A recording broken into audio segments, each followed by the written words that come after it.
Bespoke radio for the masses. Headline edition, July 8, 1947. The Army Air Forces has announced that a flying disc has been found and is now in the possession of the Army. If the game is rigged, change the game. Game changer. I occasionally think how quickly our differences worldwide would vanish if we were facing an alien threat from outside this world. This is Fade to Black with your host, Jimmy Church, on the Game Changer Radio Network and KGRA, the Global Radio Alliance.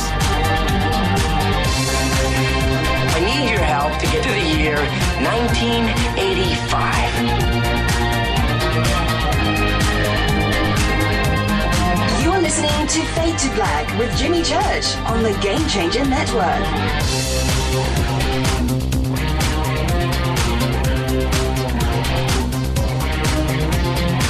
Yeah. Yappity yap. What's cracking, everybody? This is Fade to Black. Bespoke radio for the masses. Today is Monday, October 26th. 299 days into the new year, just 69 days left. For KJCR, the Game Changer Network, and KGRA, the Planet, I am your host, Jimmy Church. I'd like to welcome everybody listening all around the world, all across the United States. Hither and thither, to and fro, back and forth, up and down, east and west, north and south, far and near. This is Fade to Black. And tonight, I've been waiting for this one. Tonight we have musician, guitar player, Michael Lee Hill. This is Halloween week, by the way. Tomorrow night, we're going to have Paul Eno right here. We're going to talk about the Bell Witch Curse and other haunted places around the United States. Wednesday is the Haunted Housewives. That's right. Right here on Fade to Black. Talk about all of their investigations and what they do. Thursday night, yes, it is a tradition. Thursday night is a special Halloween show with Shah, the Loon Witch, doing predictions all night long. The call-in number is 323-825-5045. You can also Skype in Fade to Black and the number 14. I'd like to welcome all the new listeners to the show tonight that are here for the first time. This is a long-form conversation show. Nothing premeditated. There's no list of questions. I know what I'm talking about. I know my guests. And that's what we do here. So just get comfortable. Turn down the lights. I'm in a bunker in a secret location somewhere in the city of Burbank, California. Deep underground, no windows, lights are dim. And it's Halloween week. So you need to picture that in your own mind's eye as you listen to my voice. That is what is going on. I need you to do the same. Turn down the lights, get a stiff cup of Joe or whatever. Get your heaters ready or whatever. And do it. Pull up your blankie and get comfortable. Tonight's going to be one of those nights. Michael Lee Hill is somebody that I have followed for quite a while. I've read almost all of his stuff, and he's very prolific when it comes to commenting and writing on things. And not only that, I've listened to a bunch of his music, too, as well. And he's a very talented musician and guitar player. And we'll talk about that tonight, too, as well. But it's his connection to ufology, ET, and the Anunnaki. That is a pretty amazing story. And his videos that he has shot, he has sent to me, and I've looked at a bunch of them over the last couple of years of the objects over Lake Erie. So we'll be talking about all of that. If you haven't seen any of his videos, we'll get some of the links up. But I'll count on Mark and Dennis and the crew, Walter will probably chime in to post links up to Michael's videos, too, as well on Twitter, if you would like to go and check those out. His website is michaelleehill.net. michaelleehill.net. You can go and check out everything over there. All right. With that, let's get the show cracking. I am ready. I wanted to say very special thanks to Chase Kletsky last night on Coast to Coast and Ron Felber on Coast to Coast, and also John Richards of SETI. We had him on Coast to Coast, too, as well last night. And it was a fun show. It was a great show. And the crew over there, Jeff and Ben, you guys are too much, and you make life very easy when I walk into a studio. Coast to Coast is such a first-class operation. Everybody over there. And it is just awesome for me to be able to walk in on a Sunday night and just have things, laid out like that. It just makes life wonderful. It was a fun show. It was a cool show. And I hope everybody listened. It was great. I had a really good time. So thanks to everybody over there, especially Ben and Jeff. You guys are real professionals. And there you go. The bumper music last night was pretty cool. I came in last night and I thought, you know what I want to do? This is what I want to do. Now, I just wonder if I'm going to get struck down. So I get to the studio and I roll in, and I've got a thermos that I fill with coffee. So I've got my mug and I've got my coffee, because there at the building, it's a huge complex. You have to understand it's a big, tall, 20-story building, and we occupy one of the floors there. But at 10 o'clock at night, and especially on a Sunday, it's empty. The building's empty. It's just me and the crew. And there is no cafeteria. There is no lounge. There is no coffee. There's nothing like you. Whatever you need to bring into the studio, whatever those needs are, because during a commercial break, you're not going down to your car. There's not that kind of time. You're not going across the street to Starbucks. So I have to come in complete. And last night, I screwed up my coffee that I brewed. So I had this watered down coffee ground filled nastiness, and I couldn't drink it. And so I had to stop, and I picked up a bunch of canned Starbucks. Anyway, that's beside the point. So I rolled into the studio, but I was thinking when I was going through all of this about the bumper music.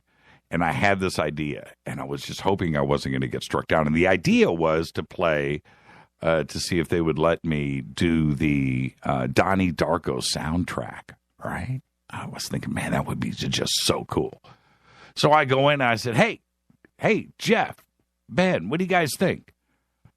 Have you set up bumper music? Nope. Okay. All right. What do you think about doing the Donnie Darko soundtrack? Oh, man, that would be awesome. Immediately, Jeff's on point. Yeah, I got everything right here. And I was like, really? We can do? Yeah, let's do it. So we started lining that up. And then we went down this road of 80s cool British bands. And we started throwing names out there left and right. And I couldn't believe it, man. The guys were just so cool. The next thing you know, we had a complete list of ultra cool. And then and we kept going. We had more music than we needed. So now we had to go back and bump some bumper and replace it. But it was so cool. And that's what I'm saying. It just makes life wonderful. And I thought that the bumper music was really cool last night. So, and if you dug it, I didn't know. I didn't know if I was going out on. Somebody just tweeted. That's Jeff. He's the board op. He's the one that got all of that together. Oh, that's mine. I can't retweet my tweet, right? I don't think there's rules about this, right? And, just let me, I don't know if it did or not. And anyway, let me not get too far sideways. But it just makes it easy when you can just go in, say something like that, and just have the team go, absolutely, great idea. Amazing. Yeah, it's totally cool. Let's just tweet out the picture of Ben, the producer. And as you can see, that did not happen because Ben is about 6'6". I'm 6 foot. So look how tall Ben is. Ben is a tall drink. He's a tall, strapping young man. He's a tall drink of water. Anyway, it's a great picture. Okay. All right. Let's see. Where are we at? Skyfire Summit is just 2 short weeks away. It's not even that. Today's the 26th. It's November 5th through the 8th. Travis Walton out in Heber, Arizona. Travis Walton, David Hatcher Childress. Just go to skyfiresummit.com and get your tickets. Now, Ben Hansen, James Fox, Tracy Torme, Dr. Leo Sprinkle, Jennifer Stein, Alejandro. Everybody's going to be there. That's a great lineup. Get your tickets now. Heber, Arizona, Travis Walton. That's probably very close to getting sold out. Alien Snowfest, we have 4 days left on the $179 early bird special. So go and get those. By the next time you talk to me, or the next week that rolls around, I should say, that's going to be gone. So get on it now. All right, where am I at? Studio Dome has still got their special going on the SBB. And, I loved it last night. All of you Twitter tweeters over at Coast to Coast, somebody had posted, hey, man, I got my SBB for Coast to Coast tonight. I was like, right on. Just go to the Studio Dome banner over at JimmyChurchRadio.com. Let's get this show cracking. Carrie Elwes today is 53, and he will always, always make the list because he was Wesley in The Princess Bride. He was pretty good, too, in Robin Hood, Men in Tights, or whatever that was called. That was pretty good, too. He was good. But he was Wesley in The Princess Bride, Carrie Elwes. John Heder today is 38, and he played Napoleon Dynamite in Napoleon Dynamite. Funny dude.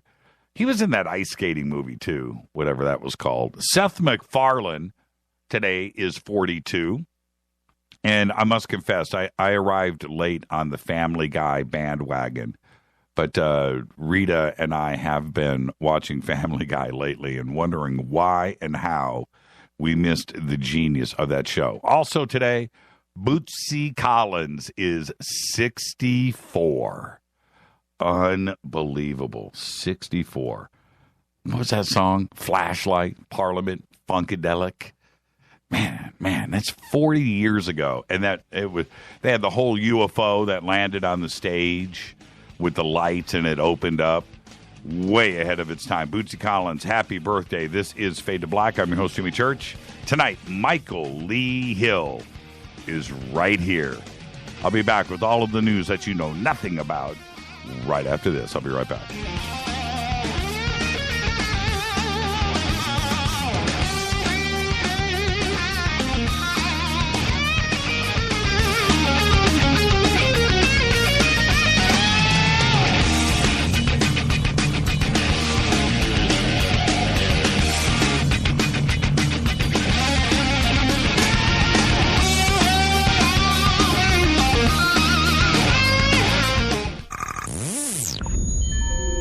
You're listening to Jimmy Church, Fade to Black. Fade to Black will now pause for alien identification.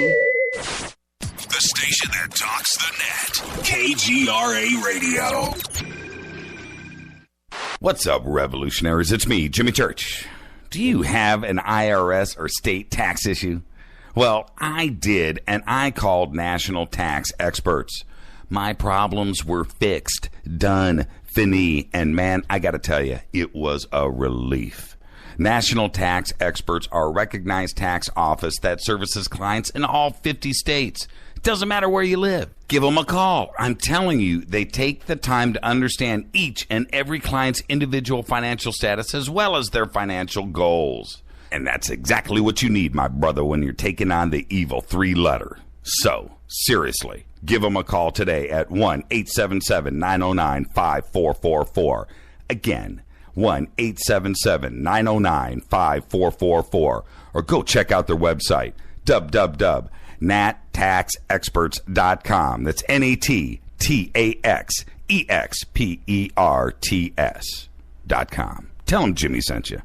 9 out of 10 geneticists agree. Fade to Black is not your father's radio show on the Game Changer Radio Network and KGRA, The Planet. Hi, this is Chase Klutsky with Fate Magazine Radio, and you're listening to Jimmy Church and Fade to Black on the Game Changer Network and the KGRA digital broadcast station, where the Fadernauts rock. Hi, this is Rob Reiner from Anvil, and you're listening to JimmyChurchRadio.com. What's up? I'm Chris. What up? This is Kyle Massey. You're listening to Jimmy Church Radio.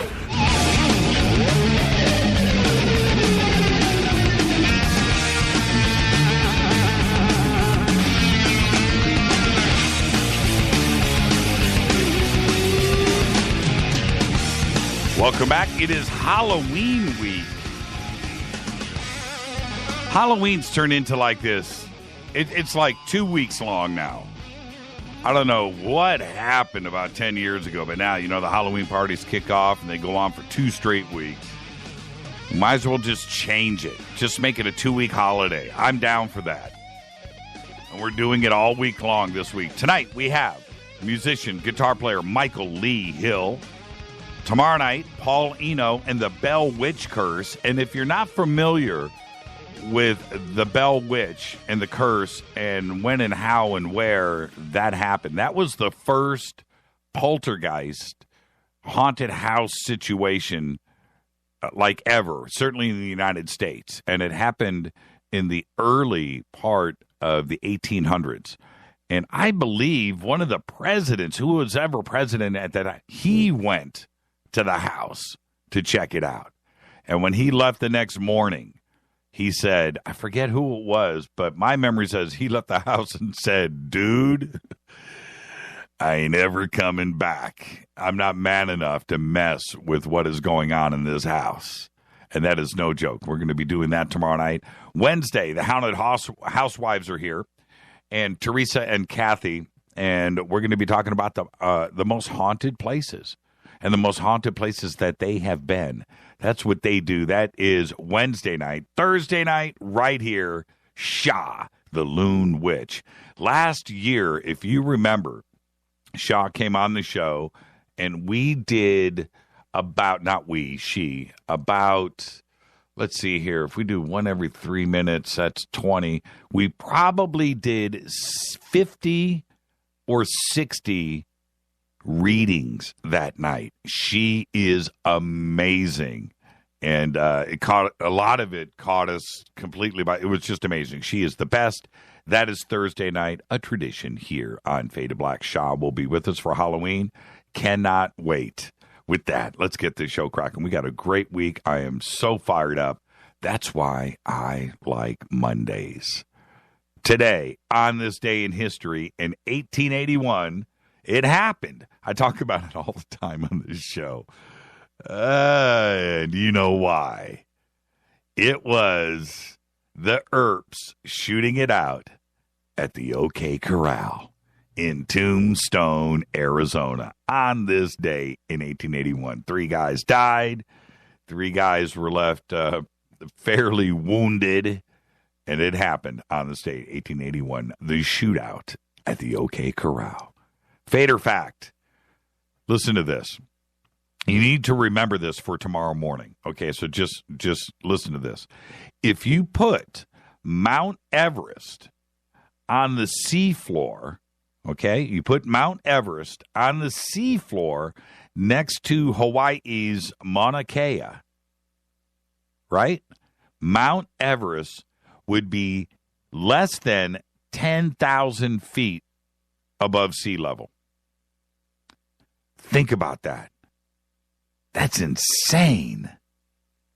And that is a Fader fact. All of the news that you know nothing about, crazy stuff. I didn't include in the news today because I'm sure everybody had read about it, but there was an earthquake yesterday in Afghanistan and Pakistan, 7.5.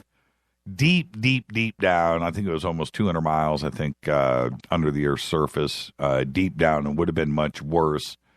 But I just don't like news of earthquakes.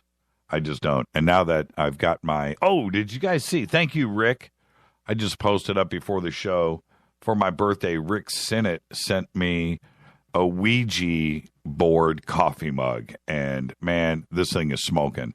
I just hope, first off, I don't know what this thing is made out of. It's glass, but it weighs about 10 pounds. And it's got to have, like, I don't know, like, I don't know how to explain it, man. It's like bulletproof glass, but it is really cool. Thank you for that, Rick. And then inside of the said coffee mug was an alien gray head hacky sack.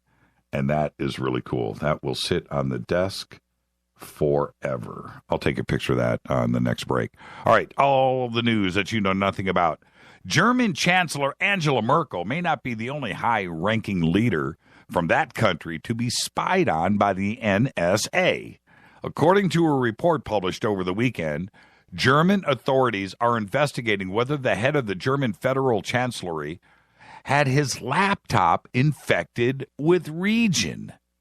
You know, Region.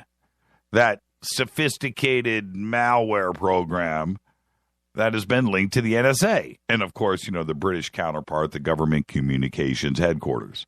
According to research published last year by security firm Kaspersky, Region was used to infect more than 100 targets and has been active since 2008.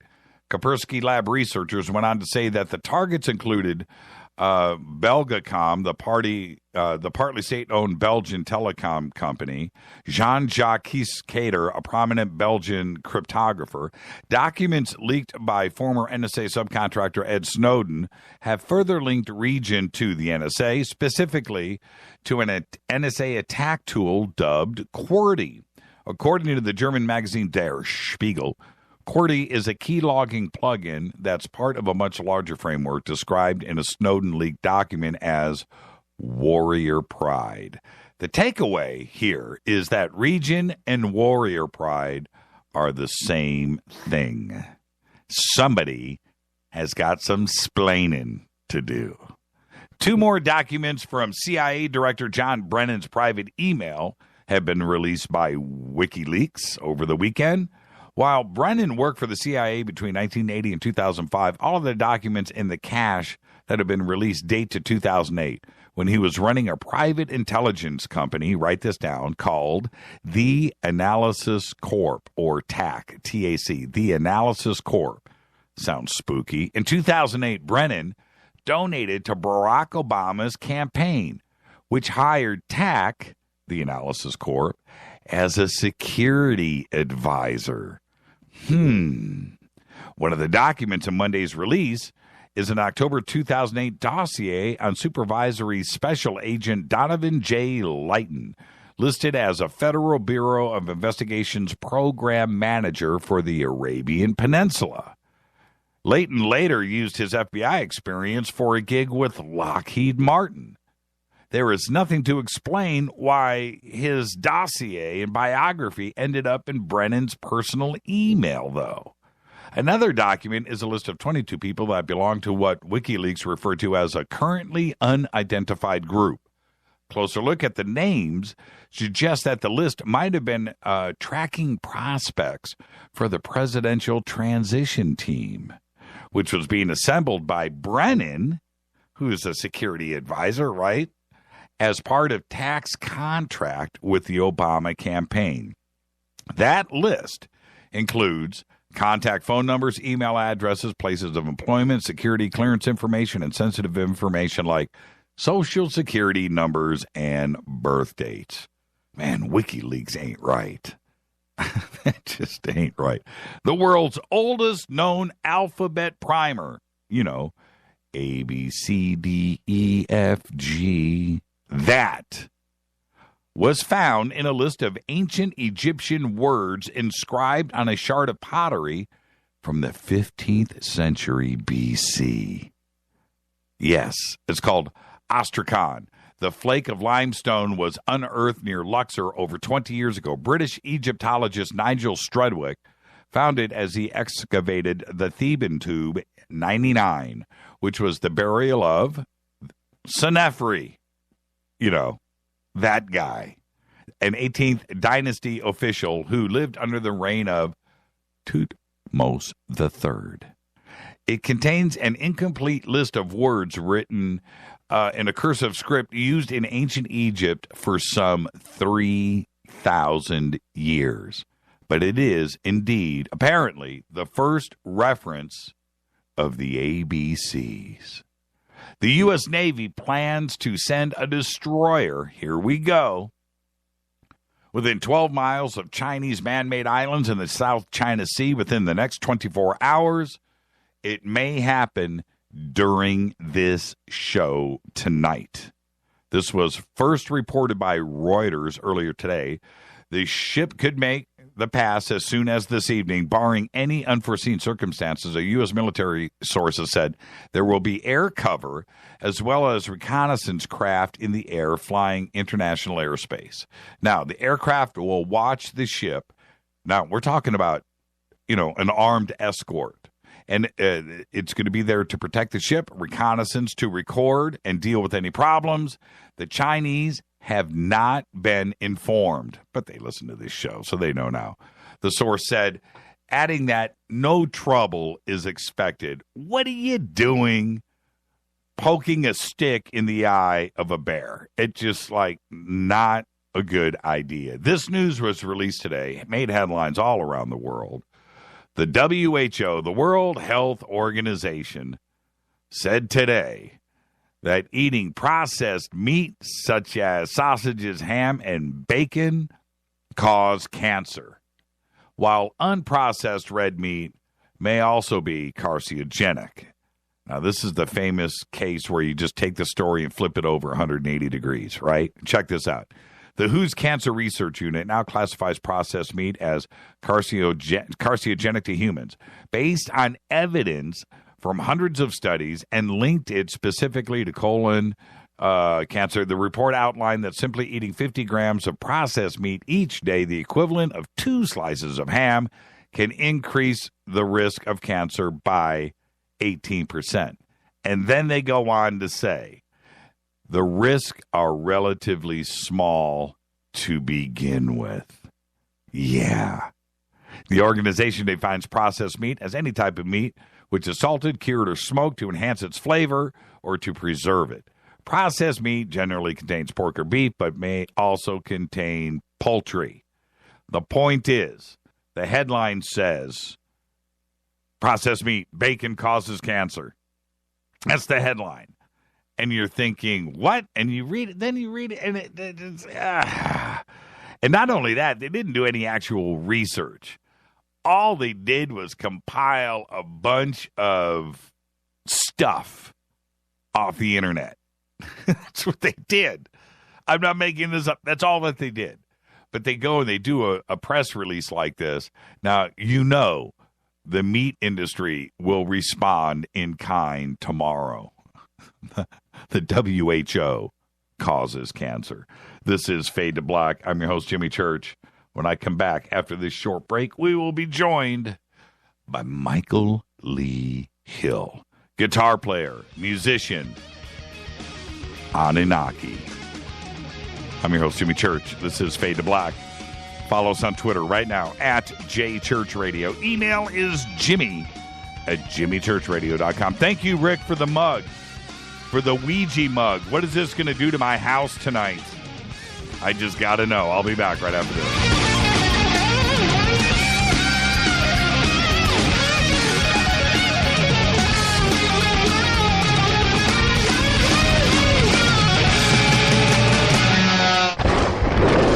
This is Fade to Black with Jimmy Church on the Game Changer Radio Network and KGRA, the Global Radio Alliance. The station that talks the net. KGRA Radio. Hello, I'm Katie, and you're listening to my main man, Jimmy Church, on jimmychurchradio.com. Hi, this is Jimmy Church of Fade to Black. Today, everybody, the Fadernauts and planet Earth is vaping. And I'm very proud to announce our very own e-juice. When we were approached by City of Angels Vapor about Fade to Black e-juice, I wanted to make sure that it was the very best and that the flavors were something that I could create myself. And we did just that.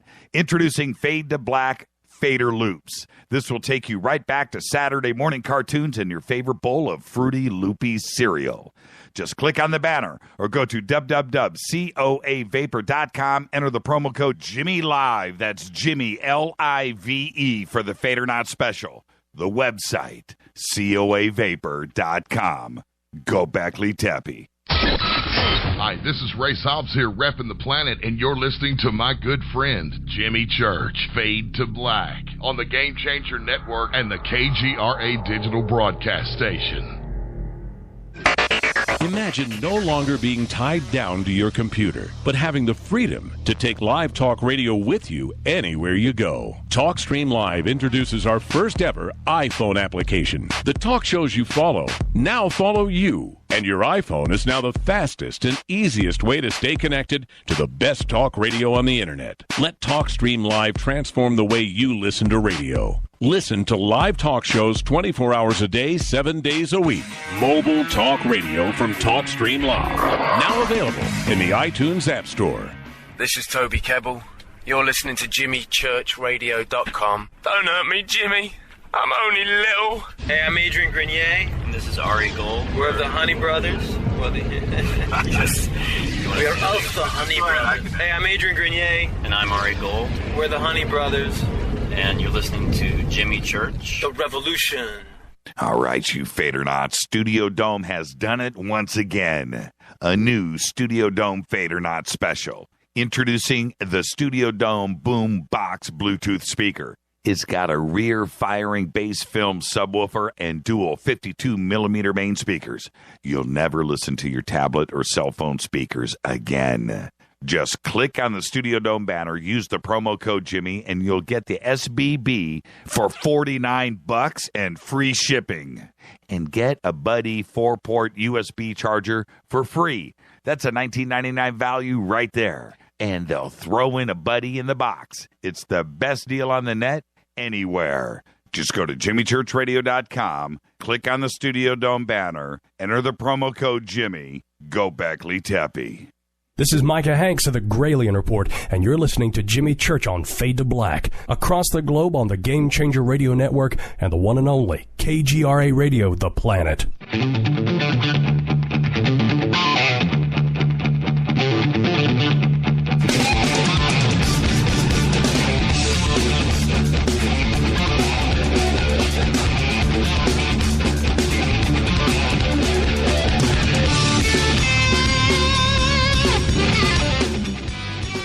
Welcome back to Fade to Black. Tonight we have musician, guitar player, Anunnaki, Michael Lee Hill. He's right here. Tomorrow night, Paul Eno and the Bell Witch Curse. Wednesday night, the Haunted Housewives are right here. The both of them, Teresa and Kathy, will be discussing the most haunted places that they have been to. And Thursday night, our special Halloween show with Shah, the Loon Witch. The call-in number tonight is 323-825-5045. You can also Skype in Fade to Black 14. Michael Lee Hill is somebody that I have followed for quite a long time.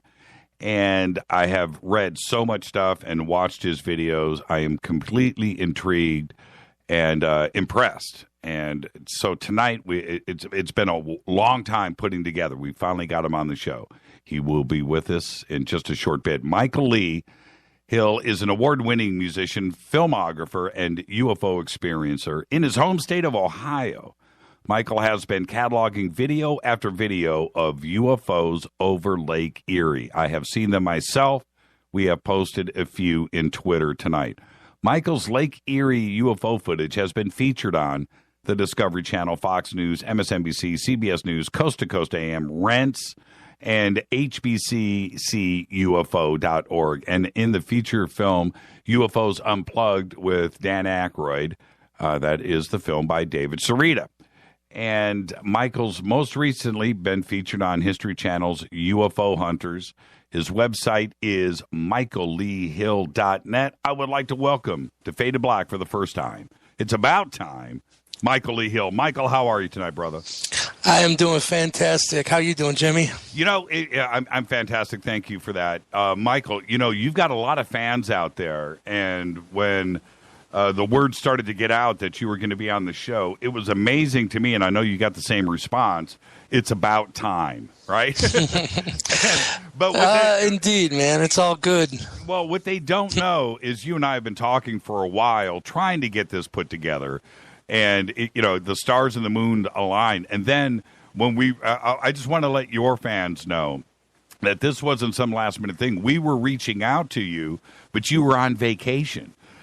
Yeah, I went totally off the grid. I was on top of a mountain in Virginia for a while, and there was no cell phone reception. There was nothing, but it was really good to recharge the batteries, and it was good timing because right when I got home, I got your message, and here we are. Yeah, it was funny because you and I we're easy to get a hold of. We've always been able to communicate with each other, and so I reach out to you, a week, 10 days ago, whatever, and I was like, "What's up with Michael? Man, I hope everything is okay." And so it was kind of funny because my emails and texts to you were getting more and more frantic. Dude. Dude. Yeah, it was kind of funny. I was getting contacted by friends asking me if I've been abducted. And actually, when I was down off the mountain and in a valley where there was reception, my parents were down there as well, and some of my friends were contacting me through my mom just to see if I was okay. Well, I'm like, geez, I guess it's nice to be loved, you know? Well, it was funny. When you responded back, I was on vacation. I was like, oh, okay. Whew. All right. So, Michael, welcome to the program, and I will do the disclaimer that I do with all first-time guests. This will be the only time that you hear this, but you've heard it before. Now it's your turn, which is... It's just you and I sitting on my couch in my living room having a conversation. We're going to start as friends. Wherever the conversation goes, it goes, and we're going to end as friends. Are you ready? I like it, and I'm ready. Let's do this. Now, what I want to talk about first, actually, I want to get kind of the music thing out of the way because that is a connection that you and I have directly. Did you listen to the bumper music? Yeah, it was slamming, man. I was going to ask you. You like that? Yeah, some serious good guitar playing going on there. You know who it is? No, I don't. It's me. Really?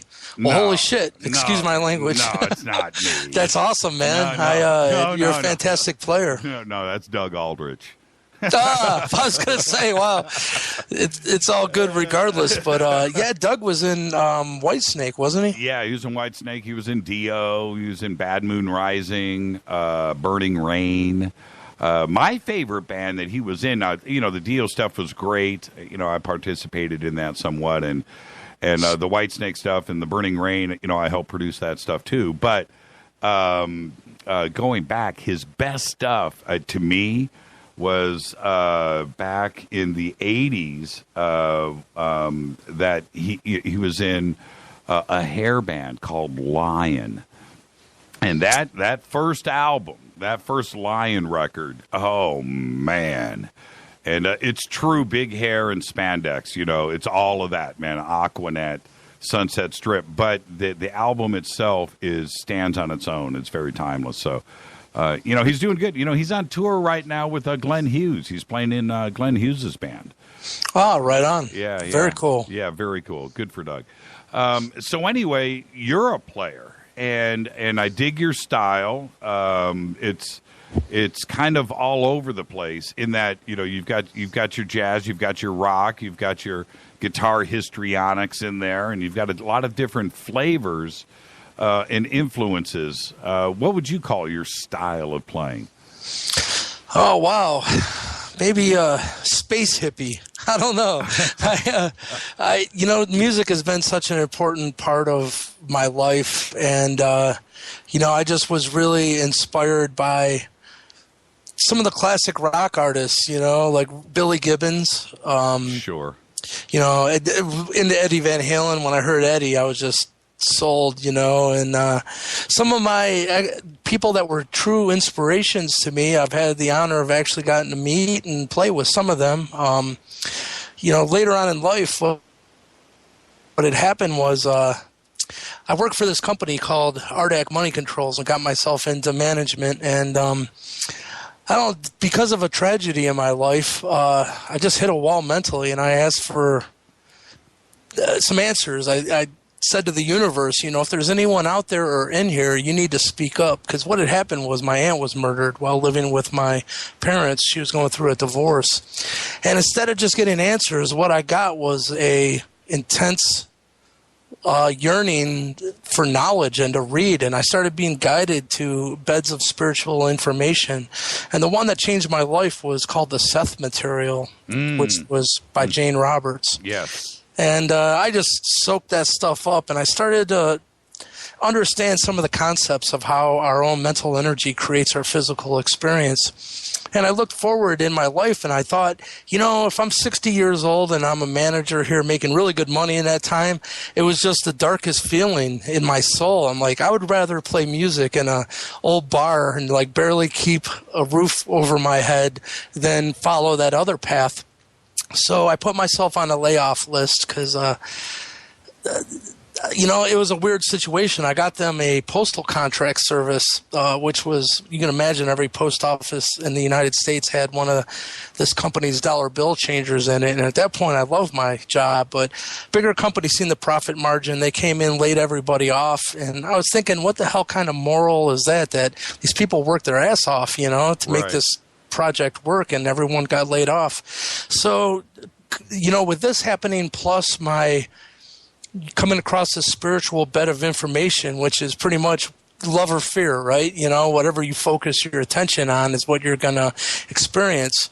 So I put myself on the layoff list, and about 5 months had went by and no magical doors had opened, because this intelligence that started to communicate with me kind of told me if I just had the courage to step out live without a net, so to speak, that the universe would come back and meet me 50-50, and I'd meet who I needed to meet, and it would be effortless. Well, 5 months had went by, none of this had happened, and that internal dialogue of doubt started, and at this time period I had one of the most lucid dreams of my life. It was more like a vision, and in it I was led down a corridor by a guide, and when I got into the club, it was Steve Vai doing a sound check. And I remember, I'm a huge Steve Vai fan. Even, I don't know, remember those Guitar Player magazines, and you could rip out a plastic record out of them and put them on? Flexible when he had. Steve's was one of the first ones of those, so I've been a fan of his for a long time. And in this vision, he was doing a song sound check. There was no one else in there but the band and him, and he was in the floor area, and he was saying, I need a little bit more treble on the guitar or whatever. And he started doing this song called There's a Train That's Leaving, and he like levitated right over to where I was, and the music stopped and was built into this big crescendo. And right when the music stopped, he said, "Welcome aboard." But when he said welcome aboard, it was almost like in this divine God voice, and it woke me up out of the dream. And I was just like, what the heck? And kind of just filed it into my what the heck drawer in my mind, we'll call it. And that keeps getting filled up, by the way. And just thought, well, that was a strange dream. Didn't think much more of it. Well, the next day I had this nagging feeling that there was a synchronicity waiting for me at his website. So I go and visit Vai.com, and the first thing I seen, it said, enter the Steve Vai Ibanez Guitar Challenge. And the fur went up on the back of my neck. I knew I was going to win that contest before I even recorded a single note on my guitar. Because to me, it wasn't about my guitar. I just met him in a vision, and he said, welcome aboard. And sure enough, I did end up winning the contest, and it was a nationwide contest. And so they flew me out to a G3 show to meet him, and ended up I met Joe Satriani as well, and which is cool. We can get into why that's prominent in this. But when I met Steve, I brought him one of those Seth books, and I handed it to him, and I said, after reading some of your lyrics, I thought that you would appreciate this book. And he looked at it, and he smiled, and he goes, I've read every Seth book. He said, but don't get wrapped up into the messenger. There's still something higher. And, me and Steve have been friends ever since, and he actually gave me permission to use what the contest was he took one of his songs and stripped everything off of it down the drums and bass. Then you had to re-record the guitar parts but make it your own. They weren't looking for a copycat performance of the original. Right. And at the end of the day, he let me have permission to release that on one of my CDs, which was very cool, and I guess kind of unheard of for his publicist said, Michael, have you ever heard of a Steve Vai song being covered by another artist? I said, no. He said, well, don't think people aren't asking. I thought, wow, he made it sound so nonchalant. But well, I heard what Steve had to say about the track, and I went back and listened to his, just for a refresher course. Mm-hmm. And then I went and listened to yours, and what was cool about it, and in my eyes, this is why you were, selected to win. It was an interpretation.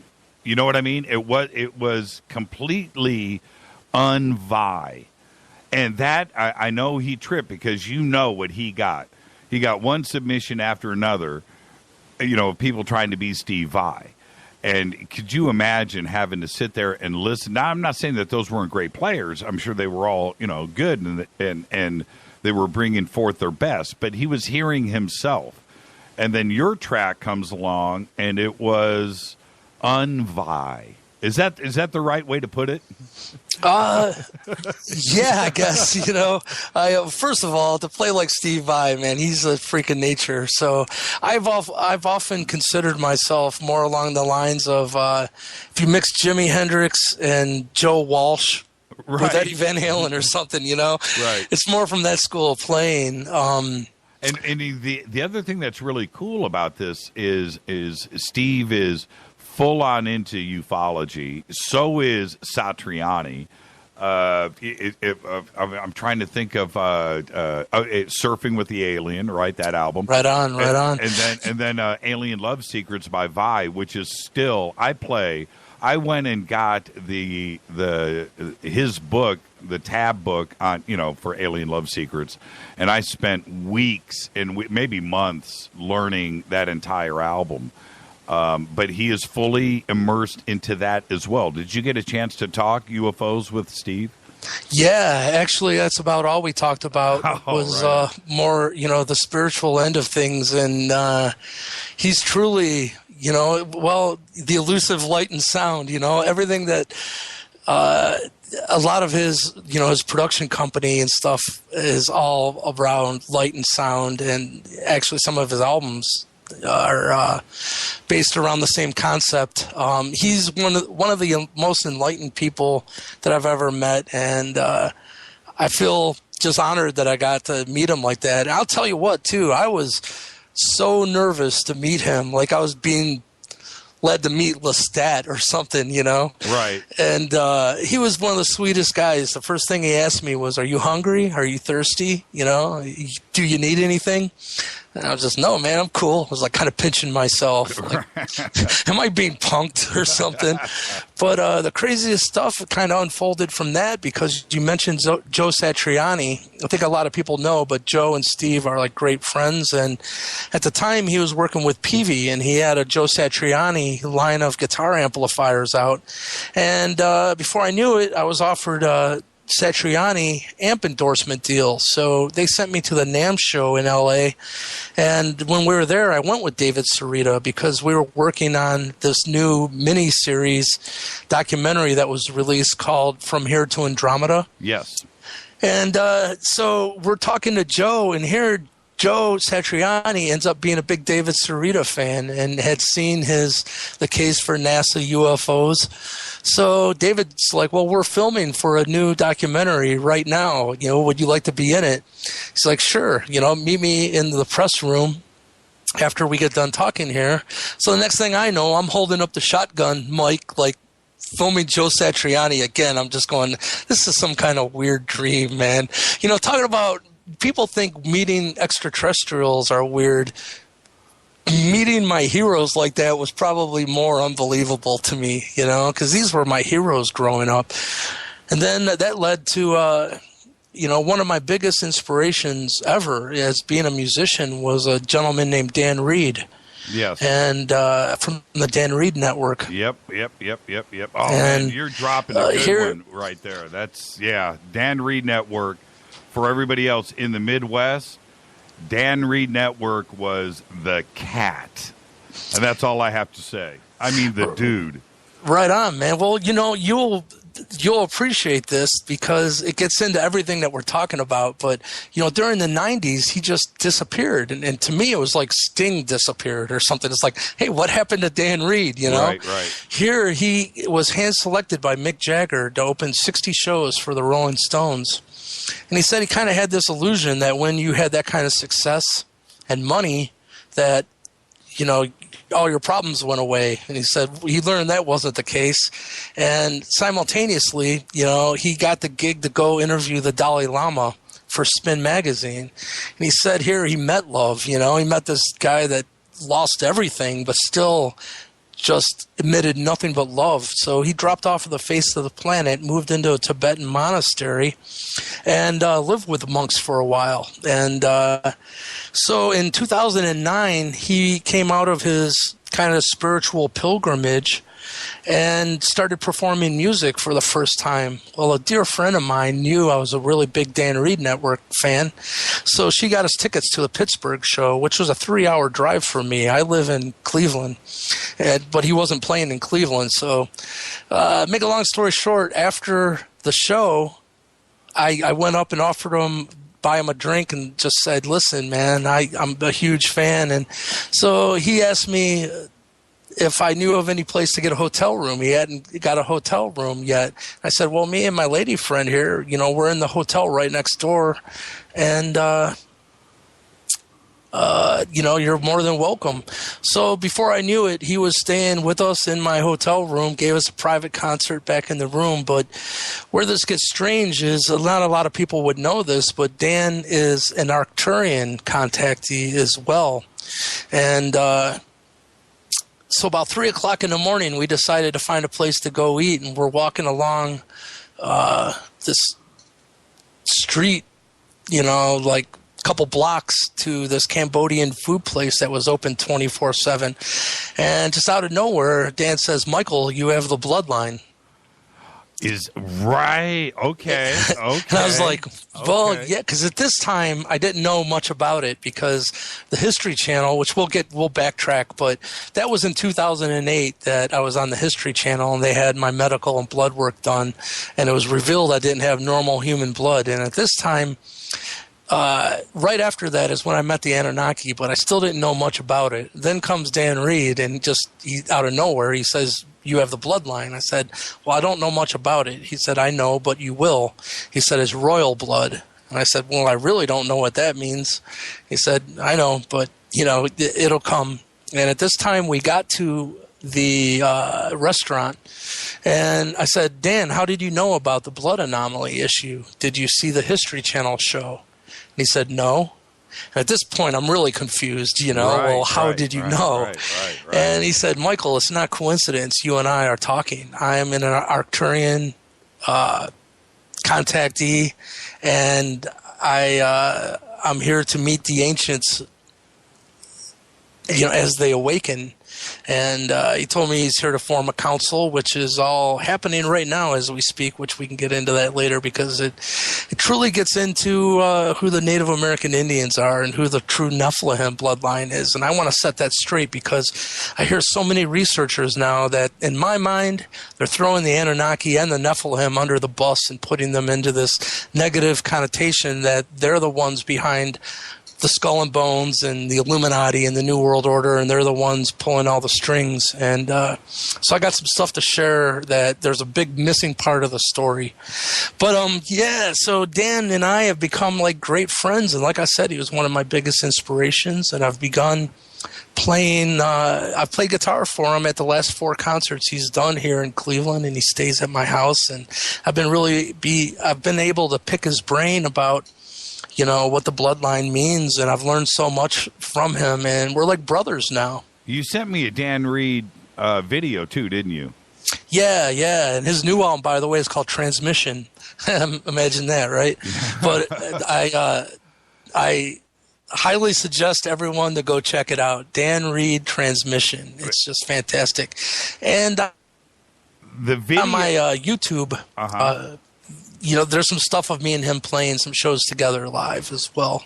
that the video that you sent that to me a while ago, and I just remember refresh. It was a cover tune. What was it? Holy Diver by Dio. It was Dio. Imagine that, right? You sent that to me on Dio's birthday. That's right. Yeah. I thought you'd dig that. Right. And so, but anyway, I'm watching, and man, he is so.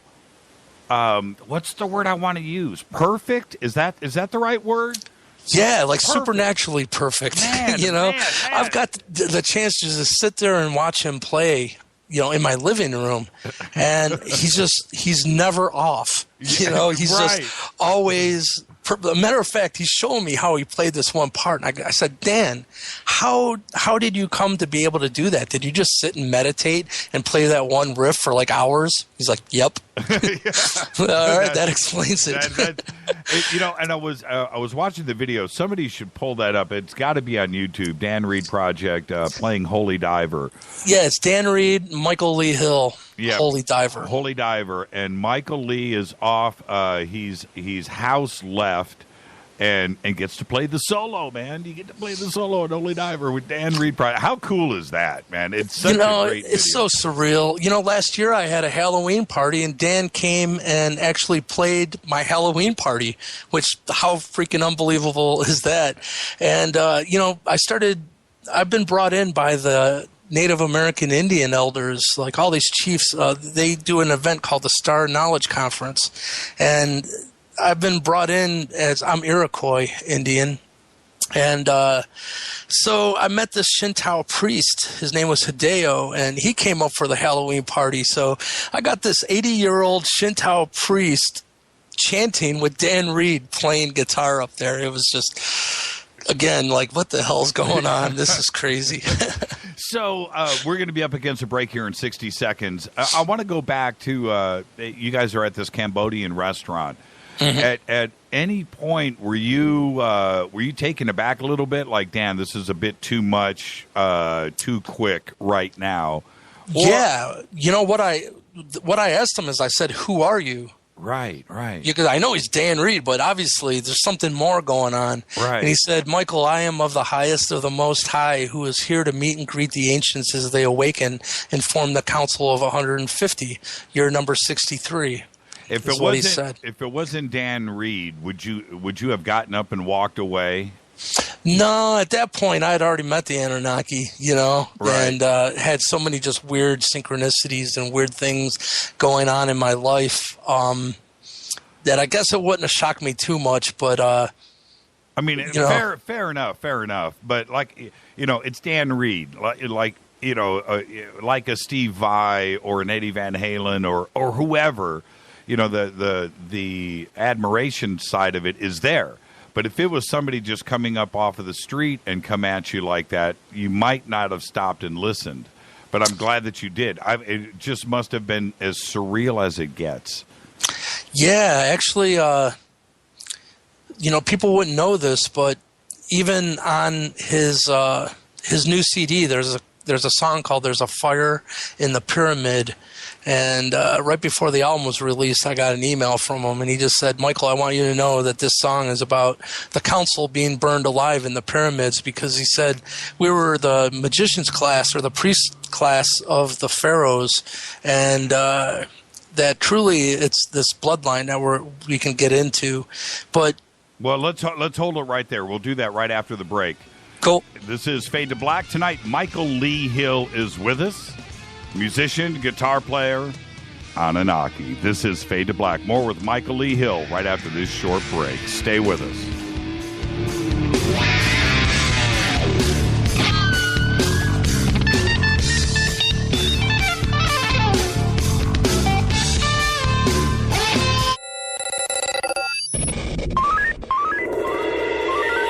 Way out here, we listen to Jimmy Church. You're listening to Fade to Black. Always on the edge of the hottest alternative talk. Jimmy Church with Fade to Black. KGRARadio.com. ¿Qué tal, mis amigos? Yo soy Mario Carson, el tiburón, y los invito para que escuchen a mi buen amigo Jimmy Church Radio. ¡Claro que sí! Did you ever turn to your radio for your favorite talk show to find that it's been preempted for this? In the air to deep right center. Back goes Lewis to the wall, and it's out of here! Or this? And I'm ashamed of you, Hillary, for voting for it. Do you have a favorite talk radio program that's not available in your city? Just go to TalkStreamLive.com for links to the best streaming talk radio shows. At TalkStream Live, you will find live talk shows 24 hours a day, 7 days a week. All your favorites are here. With such a large selection, you will also discover some new favorites. On the go and still want to listen? With a mobile smartphone, simply type TalkStream Live on your internet browser. Now you can take internet radio with you. You will also find hundreds of music, news, and sports streams. Best of all, the TalkStream Live directory is free and there's never a login required.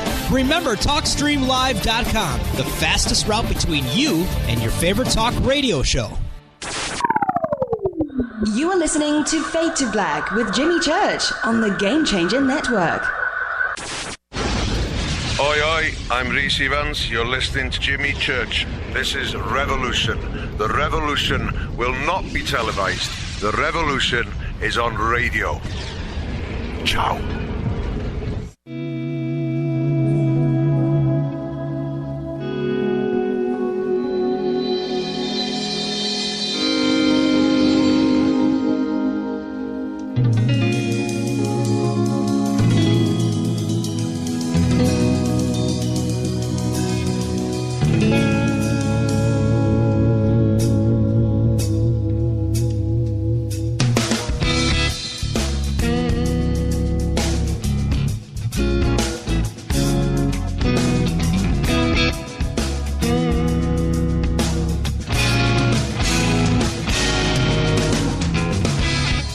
Welcome back to Fade to Black. Tonight, Michael Lee Hill is with us. We got a great night lined up great week lined up for Fade to Black. Tomorrow night, Paul Eno, the Bell Witch Curse. Wednesday night, the Haunted Housewives are here. Trisha, Teresa, and Kathy. And then Thursday night, Shah, the Loon Witch, will be with us all night. Hey, Michael, check this out. That track that you were just listening to, I'll tell you something really funny about it. Is Doug is just a monster player, right? And I'm a player. I know when something is really good. And we're sitting there cutting tracks, and I would get sucked in, right? I get sucked in. I'm just sitting right in front of him. You know how it's done. And we'd get to the end, and I'd be in this daydream. And then he would go, he'd be like chewing gum, and go, "Hey man, was that good?" I'm like, dude, what? Let me do another one. No, what? It's like that. Doug he's just one of those players, man. He just sucks you in with his talent, and he's just so humble. And now, also on that track, it's kind of synchronicity, kind of weird, is Chris Frazier, who is Steve Vai's drummer on Alien Love Secrets, and also the bass player from Steve Vai's band. So that was it on that track. Dizzy Reed from Guns N' Roses is playing the Fender Rhodes. So that's it. Oh. Yeah, that was all cut in a bedroom right here in Sherman Oaks, California. Wow, stellar. Yeah, unbelievable. So, and anyway, let's get. I want to. When it comes to the Anunnaki, and you mentioned this earlier, and you're absolutely right. I think that. I've had so many researchers on the show, the positive side of the Anunnaki and the negative side. And I think the negative side comes from maybe, you know what, I don't want to be negative to any of my guests, but it seems like it's almost sensationalism. Nobody was actually there or knows, the facts about the Anunnaki. And I think that you're right about that. So I want to get the conversation to go in that direction. I want to visit that subject. But before we get there, I want to talk about what happened with UFO hunters and the blood. You went to, was it Harvard? Yeah, it was Boston. And what happened was they took us. Well, first of all, I'll get into why that even happened. Around 2005, I started seeing these craft. Matter of fact, we're having band practice here at my house. I live very close to Lake Erie. And me and the bass player took a break, and we went out in the backyard, and we seen a craft that was right over the shore of Lake Erie. And like I said, I'm about 10 houses from Lake Erie, so it was really close. And it was probably there for about 10 minutes. So we got a really good look at it. And but I didn't get the camera out. I didn't get that one on film, but it sparked my curiosity to start finding little parks along the lake. And it's kind of cool because up until that point, even though I live really close, we just all get sucked up into 3D life, you know, and I didn't really go down there and enjoy it much. But because of seeing this craft, I started going down to a few parks here locally and just around sunset, you know, and I would just hang out, and I'd have my camera on a tripod waiting for, you know, if a big ball of light went by, I was ready to film it. So I started filming a lot of these craft and getting quite a library of footage. And so I decided I was going to start a YouTube account and start uploading some of it. And before I knew it, my YouTube page, which is called Frozen Hill, by the way, that's all one word. People can go check it out. You'll see right now it's over 4.5 million views. Right. Just kind of crazy to me.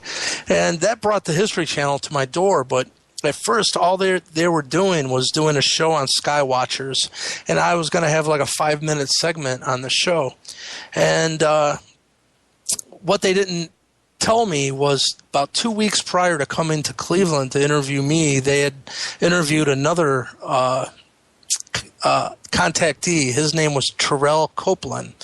And the deal with him, though, was he had filmed the exact same objects as I had, these orbs of light, had the same story of contact, pretty much the same spiritual message given to him as well about becoming responsible for what we're thinking, you know, that thoughts matter more than what we've been led to believe. But he was a Marine, and they were getting ready to ship him off to another country and had a pretty thorough medical exam, and they found this unknown blood anomaly that none of the best military doctors in the world could figure out. So they ended up giving him an honorary discharge. So the History Channel thought, well, how weird is it that he and I had the same story, the same footage? They thought, wouldn't it be weird if we were separated by 500 miles and didn't even know each other, if I ended up with that same blood anomaly that he was discharged from the military over? So what they did was they flew us both to Boston, took us to whatever the major Boston University or whatever it is, the hospital there. And they had a Harvard doctor, a Harvard professor. His name was David Systrom. Did our blood work, and sure enough, my levels were almost identical, which I can get into. The difference that they found is an enzyme called creatine kinase.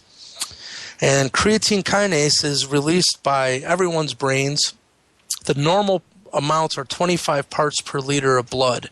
But if you've had a heart attack or muscle damage, it can jump up to about 300 to 350 tops. And the extra creatine kinase releases more oxygen into the bloodstream to facilitate healing. So if normal amounts are 25 parts per liter of blood, what they found was mine and Terrell's were right about 2,100.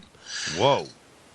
Which, if you think about, you know, the more creatine kinase in the bloodstream equals how much oxygen is in the bloodstream. And what I found out was the more oxygen in the bloodstream, the more electricity you can hold at a cellular level. It's kind of like chi or life force, you know? Interesting.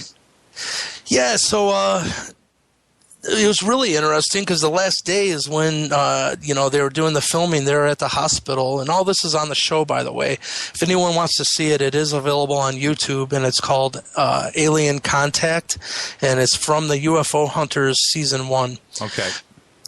But the last day, they just announced, the doctor came in, said, yep, you have this blood anomaly as well, and put me on a plane home that same day. I was like, wait a minute. You know, this isn't a TV show any longer. You just told me I don't have normal human blood. And they said, well, you know, we don't know what to tell you. Well, how many? So that was the first thing. Well, Mike, let me jump in really quick. Yeah, right on. How many people have this blood type? I mean, in like out of 1,000 or 100,000 people? As far as I know, it was totally unknown. What we can get into is after this, it was said on the UFO Hunters show. And by the way, I never knew what the History Channel thought of the show. And here in a book that was released called UFO Hunters, the book, I found out that it was a fan favorite in my episode, which ended up being the whole show, by the way. Right. Is the reason that UFO Hunters was even picked up for another season. Exactly. Yeah. Right. So what had happened was in that it was predicted that me and Terrell were going to be contacted by a secret group of the government who's in charge of looking into the extraterrestrial subject for the powers that be. And sure enough, that happened. Why I'm telling you this is that group told me they had about 180 members of their group, and that 12 of their members were of my bloodline, and my numbers of 2,100 would put me in about the middle of those 12. Who contacted you? his name was AR Borden. Okay. And he was the head of this group. And this is the remote viewers. You know, these are the people who look into extra consciousness, you know, like how to send your consciousness somewhere else and perceive. But we can get into that. That's a fascinating subject because I've learned a lot from them and did a lot of work with them. But what had happened was that show aired in March of 2008. And in the summer of 2008 is when a friend of mine, she owned a metaphysical jewelry store where she sold crystals and jewelry and whatnot. Mm-hmm. And she was going to a festival called Sirius Rising. And at this point, I didn't even know what an Anunnaki was. I didn't know they are the Sirians. They are from Sirius. But I just thought I was going camping. And this is in New York. And when I was there, I was met for the first time by the Anunnaki. And how that happened was I was taken under the wing by one of them. And he at one point just said, I'm going to go back to the campground and see if everything's buttoned down and safe. And I said, sure, I'll go with you. And when we got back there, there was a structure that they called the genie bottle because it was round. It was kind of like a gazebo, but it had really beautiful fabric all the way on the inside, and it had a round couch. And it was all lit by candlelight. And when I walked into it, there was a male and a female that were on the bed. And it was interesting because the beginning of this meeting with them, which they had told me that they had been known in the past as the Anunnaki. And at that point, there was no Ancient Aliens on TV. This is 2008. Ancient Aliens started in 2009. Right. I didn't know what an Anunnaki even was. He had asked me if I knew anything about a senior scientist from Lockheed Martin whose name was Boyd Bushman, and how that this gentleman, David Sarita, ended up on Coast to Coast talking about Boyd Bushman. And I said, I know everything about that. That's mine and David's film. What had happened, you know who John Hutchinson is? Of course. Right on. Well, John had been contacted by Lockheed Martin, and they wanted him to go work for them. Well, John hooked us up with Boyd Bushman, which, by the way, this is the same Boyd Bushman that just did a deathbed confessional. Right. And he showed some grays, and right away they had this cover story that it was just a Kmart doll or some BS. Yeah, from Walmart. From Walmart. And I just a little side note. I had yesterday or the day before read Boyd Bushman's FBI file. 74 pages, and I read all of it, and it was pretty interesting, and more on that in a bit. So back to the genie bottle and this couple. Yeah, they said, how did this information get out regarding Boyd Bushman? Mind you, this is 2008. Right. So, Boyd Bushman is the real deal. They wouldn't have been approaching me like this if it was any other way. But they said, well, you've caused a lot of problems for us behind the scenes. This gentleman said, I work with a group of people who decides what gets released to the public regarding the extraterrestrial subject, and this Boyd Bushman information was not on the list. Since we're the ones who control what gets released, how could this have happened? And I answered, well, I willed it into manifestation. I think it's BS that this information has been withheld from humanity. And at this point, he seemed kind of confused, and he said, you know what, we need to know what you know. And he pulled out a purple wand that, well, it was a wand that had like a purple diode, a light at the end of it, and I could feel it stimulating my third eye. And it didn't hurt or nothing. It actually felt good because I probably started to release a little DMT, you know. Right, sure. But a matter of fact, I remember going, truth serum. I'm like, all right, have at it, you know. Well, I heard what happens is they can go right through to your Akashic records, and they can see every life you've ever lived and everyone you've ever been or will be, you know. And that's when things changed. They said, oh, my God, you're one of us. They said, we don't know how it is that you came here, but we've been waiting for you to show up. And now that you're here, if it's okay with you, we can have this council meeting. Now, mind you, right before this, it was a pretty antagonistic conversation. Yes. Yeah. There were some death threats coming out about this Boyd Bushman stuff coming out, you know. Right. Now, all of a sudden, it was totally the opposite. That was a little strange. And I said, well, what was this meeting over? And they said, well, there'll be a celestial object visible in the sky soon, and it won't be questionable. It won't be debatable, and it's going to lead people, you know, to this bed of knowledge. And they wanted to know all of our opinions on what effect that we thought it would have on government and religion and economics. And, you know, I thought... How did they, Mike, let me ask you this. I just said Mike. How informal. Michael, let me... That's all good. What was their presence like? Can you describe, you know, how old were they? Were you tripping out? It was scary because they were faceless. And I found out that's kind of like a calling card. You find out that this whole no-face mythos, you know, who I met was Marduk. And Marduk in Egypt was known as Ra, and Ra was known as the Hidden One. And this same intelligence has come and communicated to me through 2 human vessels, just not one. I know this is strange, but and both times, you know, the second time what had happened was, you know, this individual, the conversation went to another level that was just very enlightened, and I never had a talk with this person like this. And I said, you know, you're not from around here, kind of jokingly. And he said, Michael, look at my face and tell me what you see. And at this point, he became faceless in front of me again. And I said, you look just like the person I met in New York. He said, bingo, nice to talk to you again. And at this point, I was really freaked out because I've known this person for a while and never had any inkling of, you know, this other personality coming through. And again, you know, it seems to be my common question for people, but who are you? And he said, I am the muse. I inspire creativity, wit, and humor in the human race. Well, help me out on this really quick. When you say faceless, was it because there was a shadow there, or are you saying there was a transformation of a face to no face?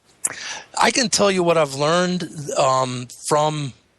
Well, we can get into, you know, AR Borden's, the NSA secret group, but they told me that the Anunnaki have this extra chi or you know, energy at a cellular level, and they can project an image right into your own neural network of what they want you to perceive. It's not that they're shapeshifters per se, but they can send an image right into your own nervous system to make you aware that you're not dealing with a normal human. Right. And then, I got you. So what happened is the minute... Hold on. Sure. Stop. this is an incredible moment. I'm just trying to live in the moment here, so just bear with me. Right on. Marduk must be, I don't even know, how old? How old are we talking? And did he have that image of age, or was he locked into youth? How did that come off to you? Well, what I must say is I've never met an Anunnaki in their native form, which I heard is anywhere from 8 to 16 feet tall. Right. And they're tall albinos, 6 fingers. Right. 6 toes. Right. But the Anunnaki have a human hybrid bloodline on this planet known as the Nephilim. And we can get into why that is, because it deals with the whole story, and plus why there's a perception of the Anunnaki being evil and good, because there's something that happened along the way. But I've met, every time that I've spoken with the Anunnaki, it came through a Nephilim individual, Anunnaki human hybrid that the Anunnaki are communicating through. So I just want to make that clear. I got you. Okay. And could you feel Marduk's wisdom? I mean, it's infinite. Could you feel that power? No, because I'll tell you, at first it was antagonistic. And right when I walked into the genie bottle, it's like I could see everything up to their necks. But right when it got to their faces, matter of fact, the first thing I said is, "Can I see your faces?" He said, "No, you'll have to wait till tomorrow to see our true faces." And I was thinking, tomorrow? Well, I'm going to be with you tomorrow as well? Okay, and I was.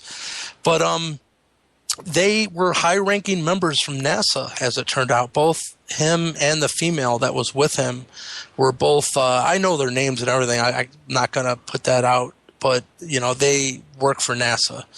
As a matter of fact, he told me that he was a family member of the J. Allen Hynek family, which, if the listeners probably know, J. Allen Hynek was the head of the Project Blue Book. Right. And he went on to say that family is still in charge of what gets released to the public. And he told me some things about J. Allen Hynek, actually. He said that he hated the position the government put him in, because they would make him say one thing one day, and then the next day they would make him totally contradict himself. But right away I couldn't see their faces. And so what happened was, the next morning, well, let me back up, because I just want to go into detail, because the meeting did happen, what they were talking about.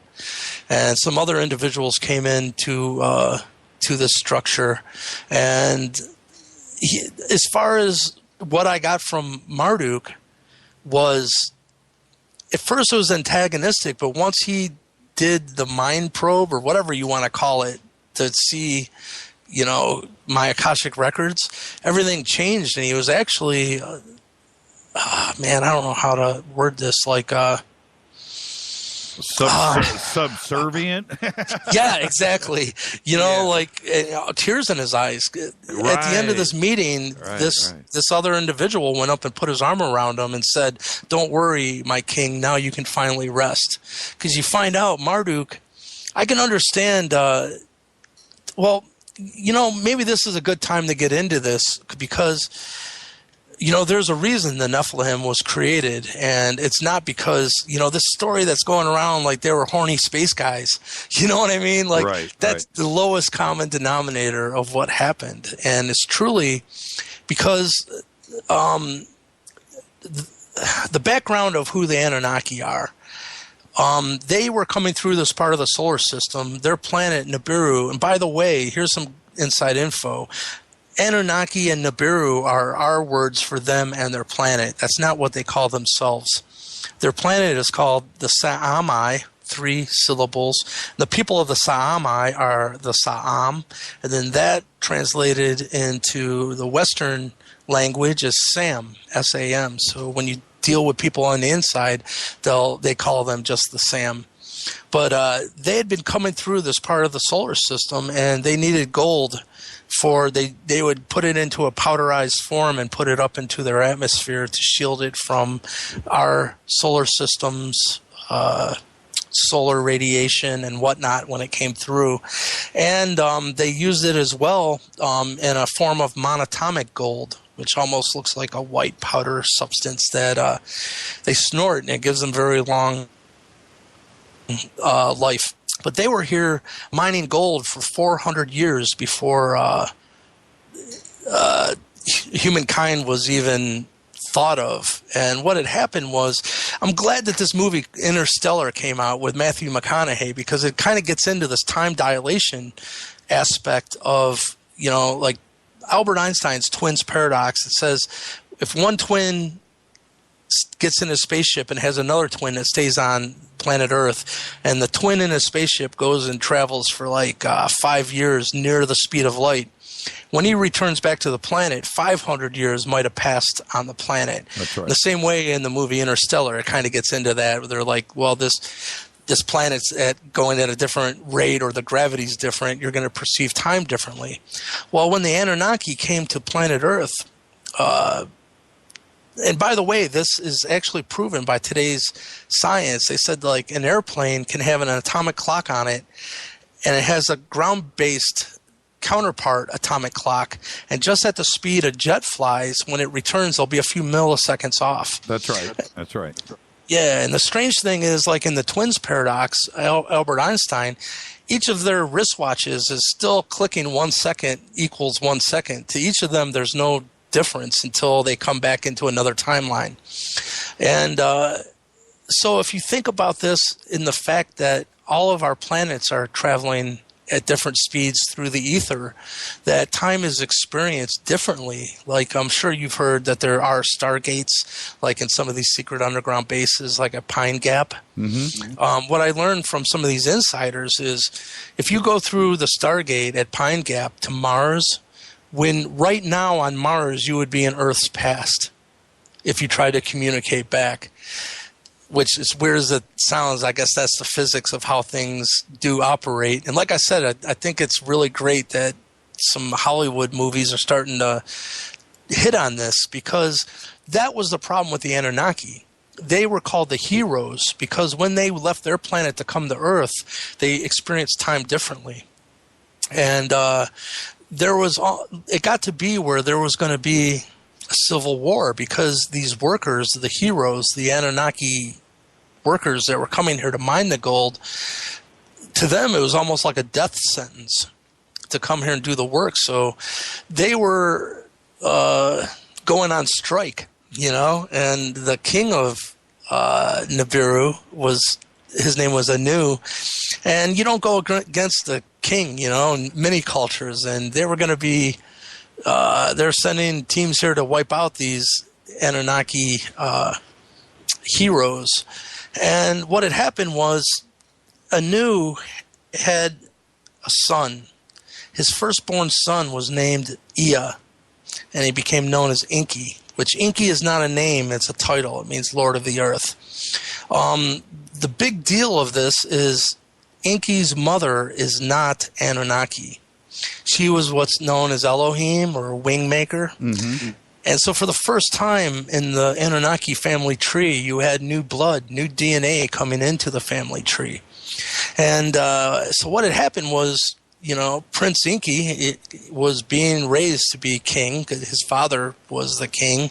And further on down the line, though, he stopped that relationship with this Elohim concubine and mated with a Anunnaki female, and they had another son, which would have been Enki's younger son, or younger brother, and his name was Enlil.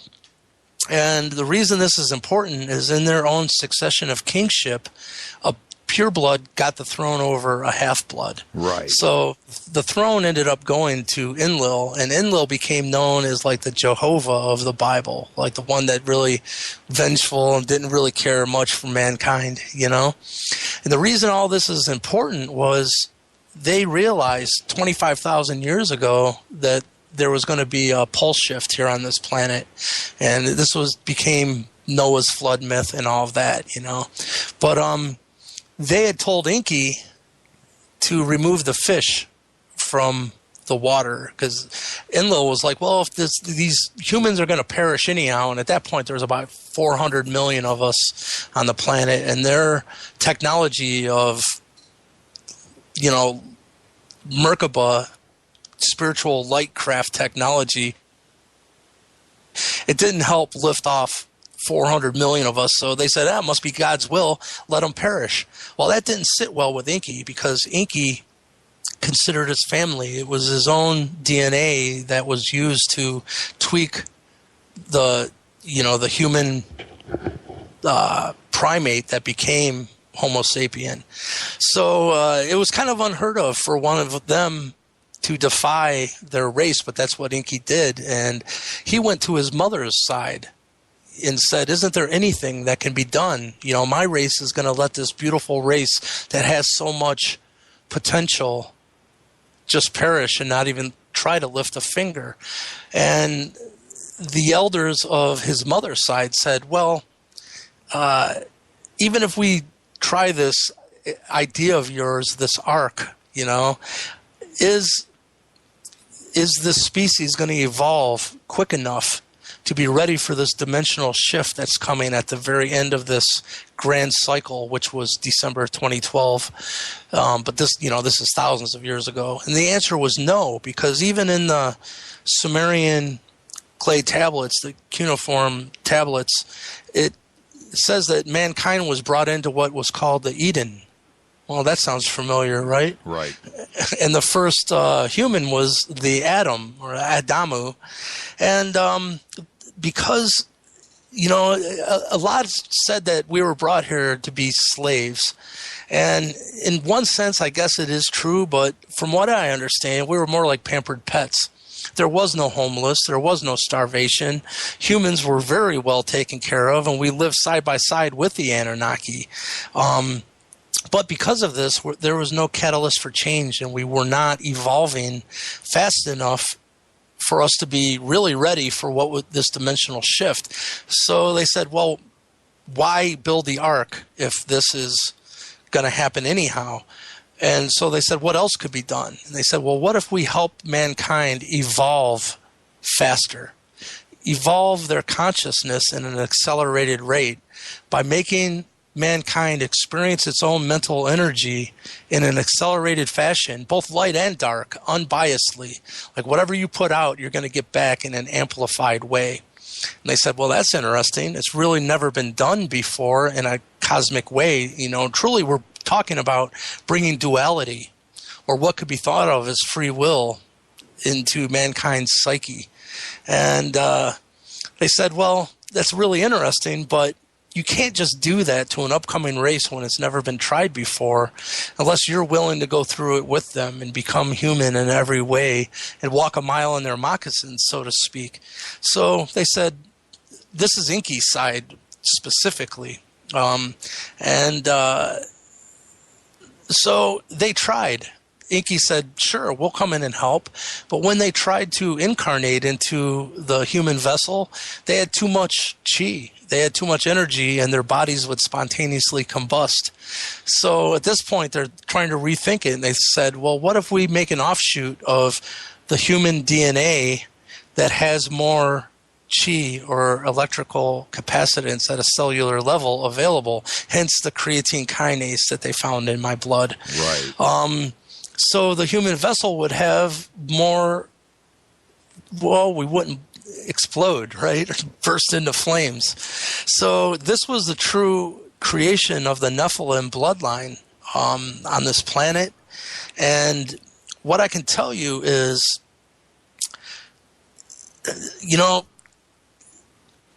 so at this point, we're talking about the Anunnaki implementing this experiment in duality. And Graham Hancock, on his documentary called The Quest for the Lost Civilization, which I highly recommend to anyone that's not seen it. It's amazing. He came across this mural, and it was a beautiful telling of Anunnaki spirituality. It was called The Myth of the Churning of the Milky Ocean.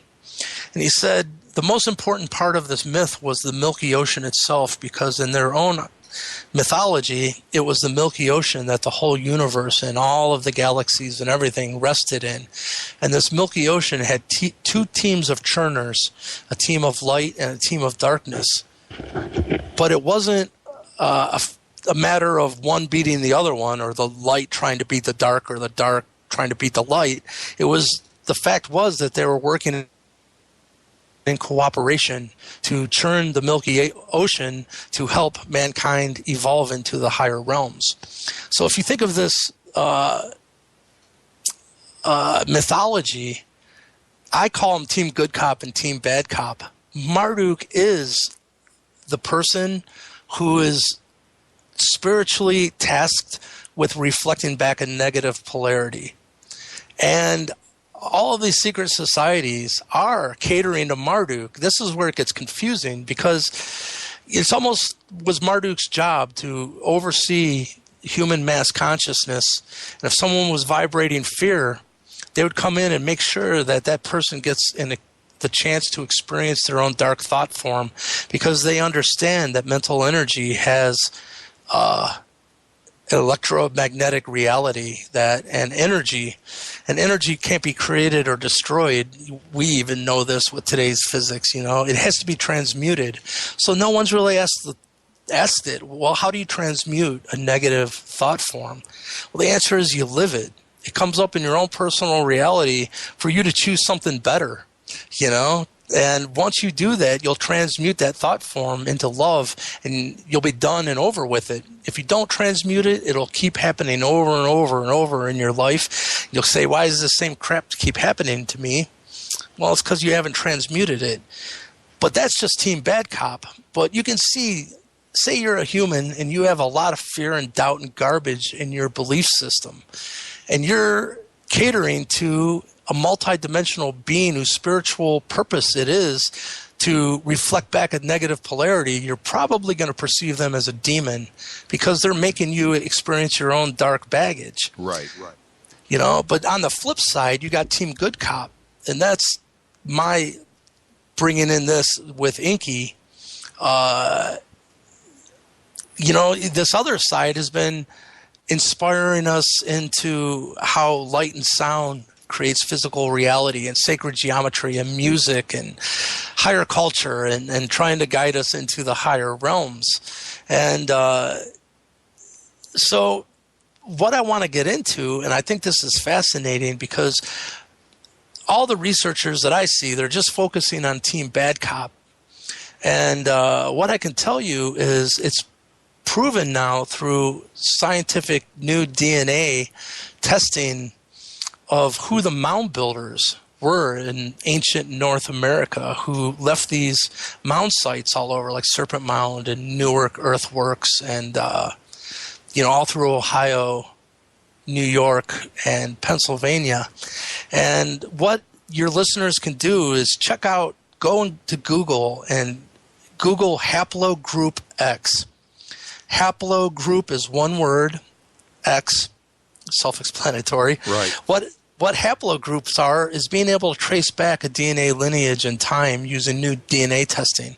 And it was only in 1997 that this new haplogroup was discovered. And that's not that long ago, if you think about it. And it really throws our history books upside down, because the only place that haplogroup X is found is in the skeletal remains that have been removed out of these mounds, which they're mostly giant, really tall stature skeletal remains.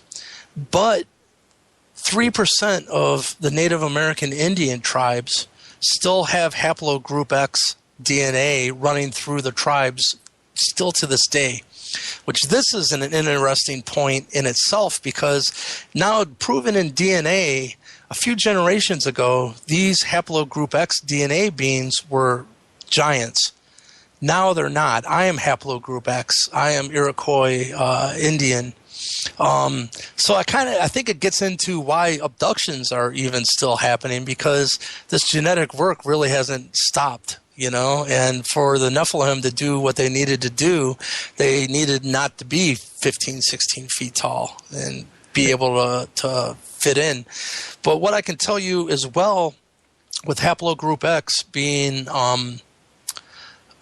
in these giant skeleton remains removed from the mounds and the Native American Indian tribes still to this day. And by the way, 3% is probably very low because many Native American Indians have never had their blood tested like this.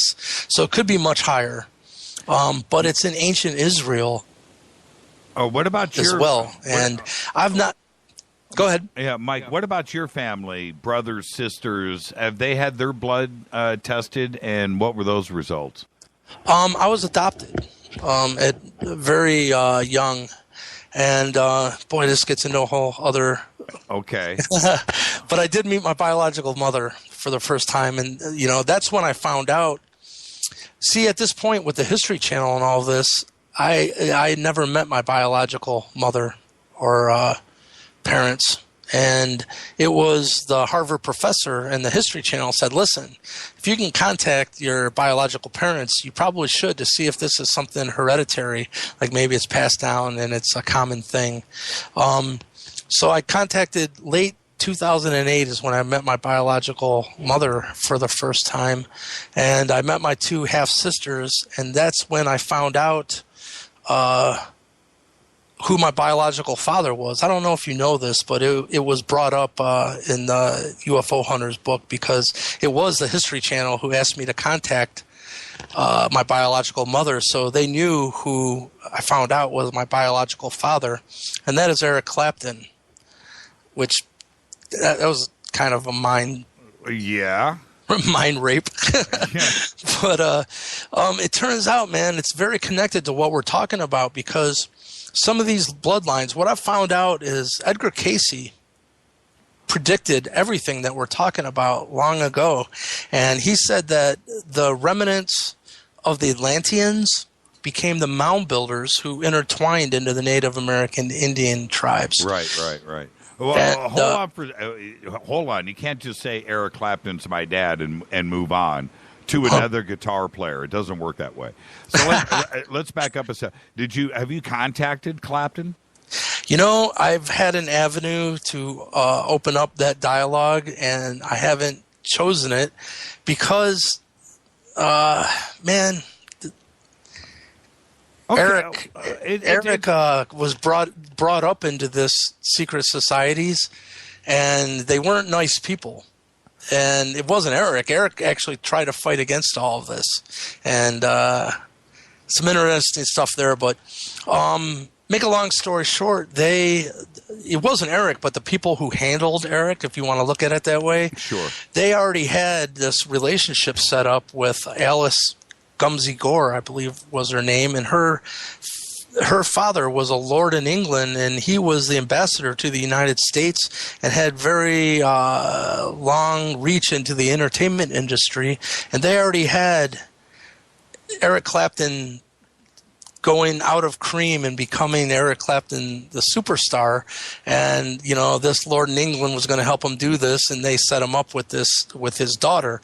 Well, me and my biological mother was not part of that, and they pretty much made it a point to her to scare her to the point that she would never talk about any of this, and did some things to her that was absolutely horrible. And even when Eric found out, it was, he didn't know anything about it. And so to make a long story short, a friend of mine, you find out Eric lives in Columbus, Ohio. His wife and the wife of his recent children, they were from Columbus. And even though Eric has houses all over the planet, that's where he spends most of his time because of his wife's family being there. And a friend of mine does computer systems, and he just so happens to do Eric's mechanic for his cars, believe it or not. That's how this stuff works. If I was ever going to meet Eric, it would be through his mechanic. Yeah, but, right. Yeah, of course. He wanted to talk to my biological mother first, and I just wasn't willing to do that because of the trauma that she's been through over all of this. And to me, I'm really close with my mother and father that raised me, and it's really, I know it sounds kind of silly, but it's not that big of an issue to me. And sooner or later, like I said, it's in this UFO Hunters book. It's like not my opinion. I'm not making this crap up. But I know it's true from a lot of things that have that I've learned from my biological mother, that she learned from Eric, and Eric knew all this was happening. But I can tell you one thing, as one guitar player to another guitar player, anytime I'm going to try to learn a song, I'll sit there and just listen to it first without even a guitar, but I just got my ears going, you know what I mean, to try to just really tune in and listen. And I was listening to Crossroads by Cream, and I was thinking, oh my God, this is going to be really, really difficult to learn, So after I went through it one time, I grabbed my guitar and I went to learn it, and it just pretty much fell out of me. Like within one or two times through, I had the whole song. I was like, wow.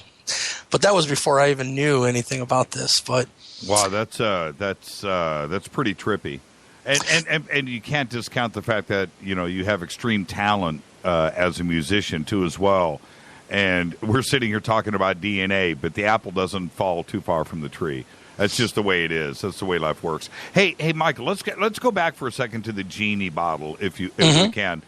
When you said that Marduk, you said a couple of things. One, that Marduk actually worked for NASA, or the couple did, the both of them. Yeah. And that the next day you would hang out again. Was it the next day that you found out about this NASA connection? And before you answer that, was Marduk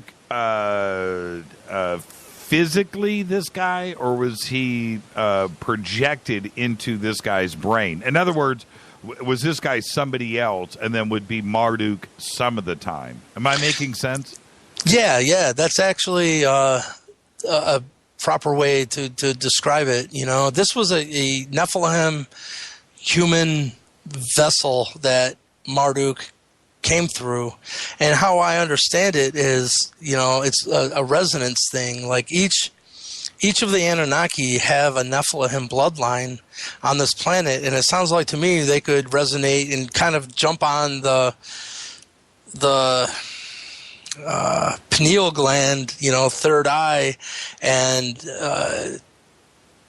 come in and speak, and when they do, in my case, they become faceless, is how they let me know I'm dealing with someone else. But are you cool with that, or is it?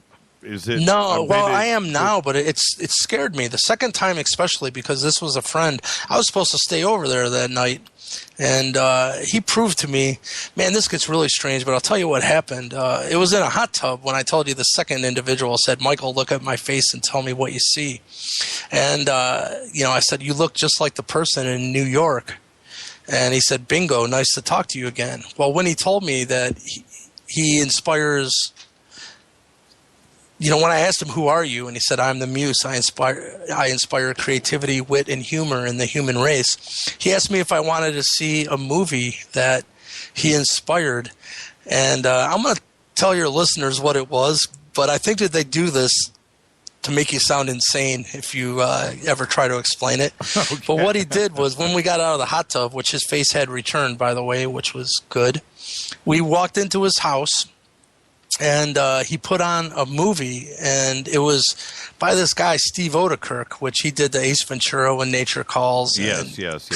Kung Pao, Enter the Fist. And he did these movies where all the characters were done with thumbs with like faces superimposed over them, and he did like Thumb Wars. Yes. I love them. Oh, aren't they great? There's a well, that's what he put on was Bat Thumb. Okay. And I'm thinking, all right, this is strange. But if you recall, when Bat Thumb comes against his arch nemesis, his name was No Face. And when he pulled off the hoodie, if you recall, there was just a thumb there. There was no face on it. Right. I never told him anything about being faceless. All I said to him was, you look just like the person I met in New York. He said, bingo. Want to see a movie I inspired? Well, the villain is No Face. And I got it. He looked at me. He was grinning. It freaked me out so bad that, I was going to stay there that night, and I came up with some excuse like, I forgot. I got something to do in the morning. Right. Right. I didn't really know how to process it. So, yeah, it freaked me out. It's as much as I could say. There's a Kung Pao Enter the Fist Part 2 coming out. I heard that. That's one of my favorite movies ever. I'm always quoting lines from Kung Pao and Earth of Fist, so I'm really excited about that. Product placement, Taco Bell. Yes, indeed. Taco Bell. I always, when I'm going to sleep, I'm like, sleepy time. Sleepy time. Evil Betty. Man, Evil Betty is the best, man. Rita and I have seen that movie. I don't know, 100 times. We went through a really bad Kung Pao phase, and everything about, anyway, let's stay on Anunnaki, because I could talk about Kung Pao Enter the Fist for the rest of the night. And right on. If I drop the Taco Bell product placement Taco Bell jingle, I'm being serious. And oh, yeah. And that is that. So now, how did you find out about, we're going to be up against a break, so let's do this really quick. Mm-hmm. How did you find out about this NASA connection? Was that something that they discussed with you? Yeah, they told me. Okay, well, tell me about, what they said and how they said it.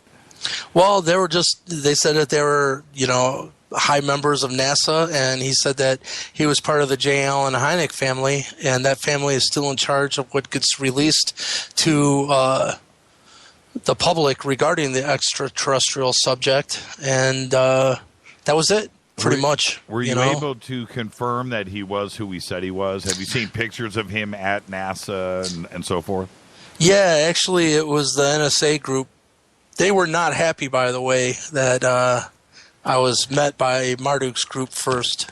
And they sent me about a 3-page, I don't know what you call it, e-book or e-letter. And in it, they asked me, they sent me about 6 pictures and said, was this individual any one of these people? And sure enough, it was one of those people. It was just a younger picture of him. And they knew who he was. They knew.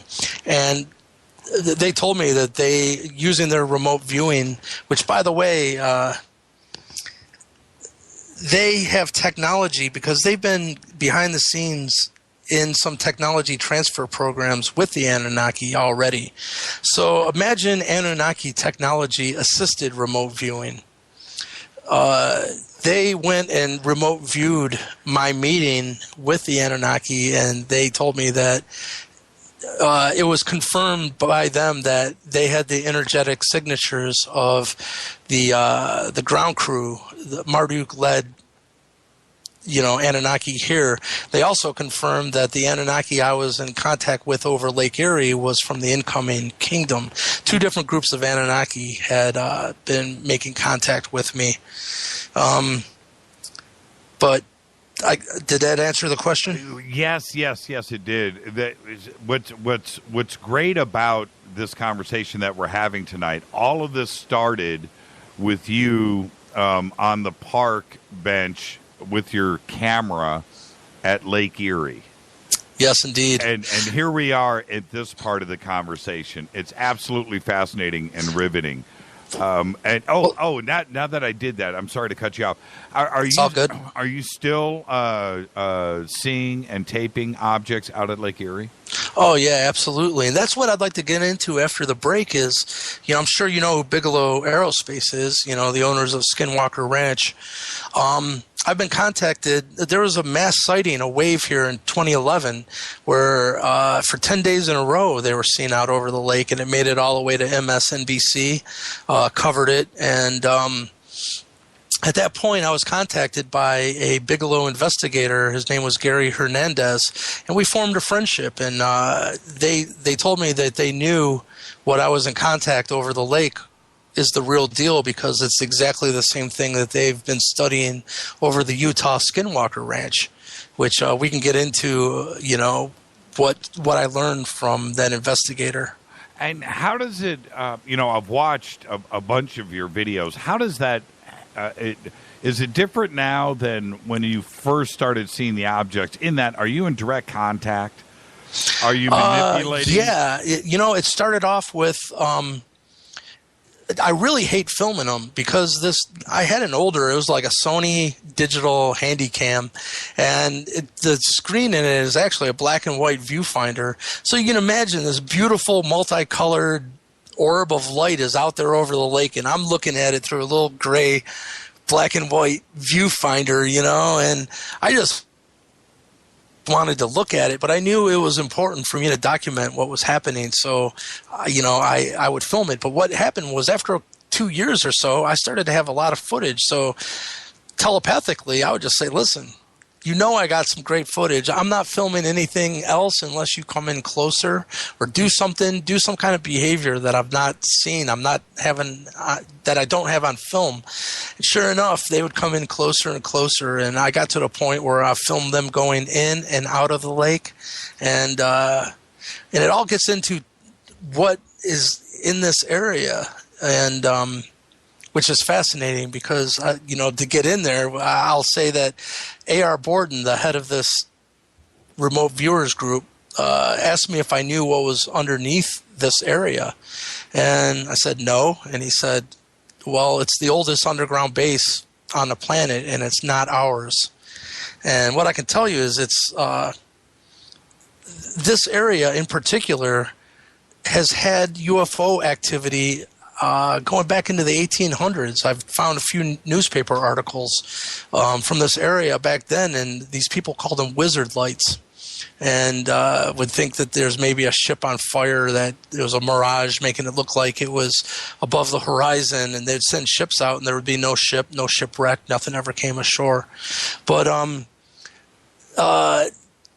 fast forward to the 1988, it's a pretty famous UFO case they called it a Coast Guard event, where this huge triangular ship was over the CEI coal plant, and they called the Coast Guard. The Coast Guard came down and made an actual Coast Guard report, and Richard Dolan has considered this one of the top 10 UFO cases because of its government documentation backing it up. And it's been covered now recently in some of the new UFO shows that's been on TV. But that's my hometown. It's the exact same activity. It's still ongoing to this day. You asked me if it was still ongoing. I can share with you, my mother was really scared of this subject, and she didn't like me being involved with it at all, and kind of thought I was insane. And I got a call from her last summer, and she said, I'm never going to say anything to you again. I walked outside, and there was a big orb of light over the tree. She said, I was in awe. I couldn't even move. And as she was watching it, another one showed up right next to it. That snapped her out of her, skepticism. Being paralyzed, actually. She said she couldn't even move. She was in shock, kind of. When the second one showed up, she ran and pounded on the door and got my father to come out, and both of them are sitting there watching these two orbs of light. And then she said one disappeared, and then the other one just shot straight up in the sky, became just a little pinprick of light, and then flew away. So yeah, she's not skeptical anymore. Let's take another break, and when we come back, we have a few things that we have to get out of the way. We've got to talk about AR Borden and the NSA, how they approached you, who, what, and where, and of course, we have to talk about the alien agenda and why they are here. We haven't touched upon any of that. This is Fade to Black. Our guest tonight is Michael Lee Hill. I'm your host, Jimmy Church. Absolutely fascinating conversation, and this is what Fade to Black is all about. More with Michael Lee Hill when we come back right after this break. Stay with us.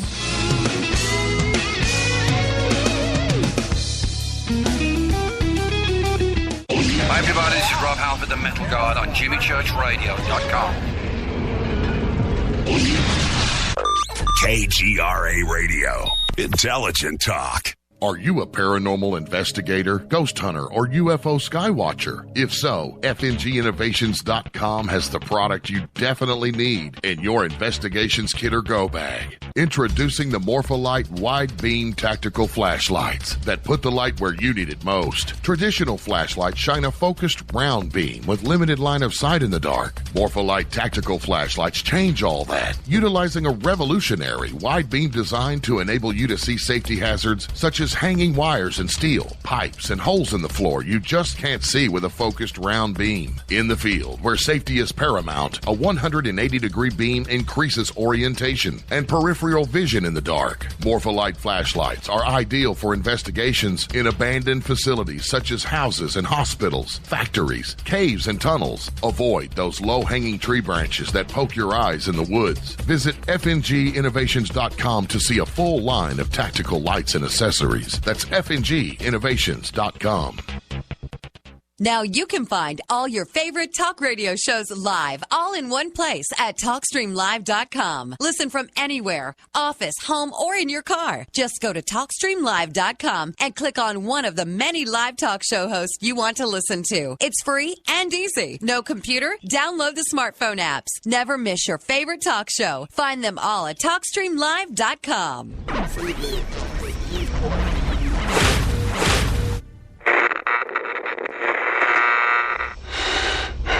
You want to know a secret? I love ponies. I really love ponies. I'm serious. I couldn't stay sane without ponies to brush. Why fade to black? Because you never got that pony, damn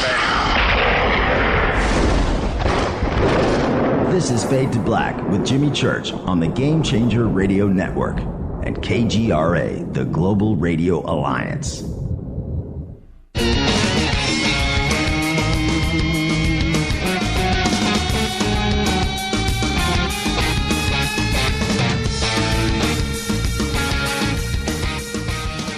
Welcome back to Fade to Black. You can follow us on Twitter at JChurchRadio. The sandbox is hashtag F2B. Yeah, as you can imagine, the conversation is vibrant tonight. I'm your host, Jimmy Church. We have musician and guitar player Anunnaki. Michael Lee Hill is with us. Tomorrow night, Paul Eno and the Bell Witch Curse, the first poltergeist here in the United States in the early 1800s. Wednesday night, the Haunted Housewives, Teresa and Kathy, will be here. Thursday night, our Halloween special show with Shah, the Loon Witch. Michael, let's go back in time just a little bit. I mentioned before the break, AR Borden, and you were told, and it happened, that you would be contacted by the government. And AR Borden comes into the picture, and we're also dealing with the NSA here. So take us through that. And did he whip out like a badge, or how did he reveal that the NSA was involved? No, there's no badge involved. What had happened was in the 90s, I was pretty well guided to a bed of information called the Wingmakers. If you're familiar with that, I have all. If not, check out wingmakers.com. I have all of the books right here in front of me. Oh, right on. Well, AR Borden is 15. How about that? Yeah, right. Okay.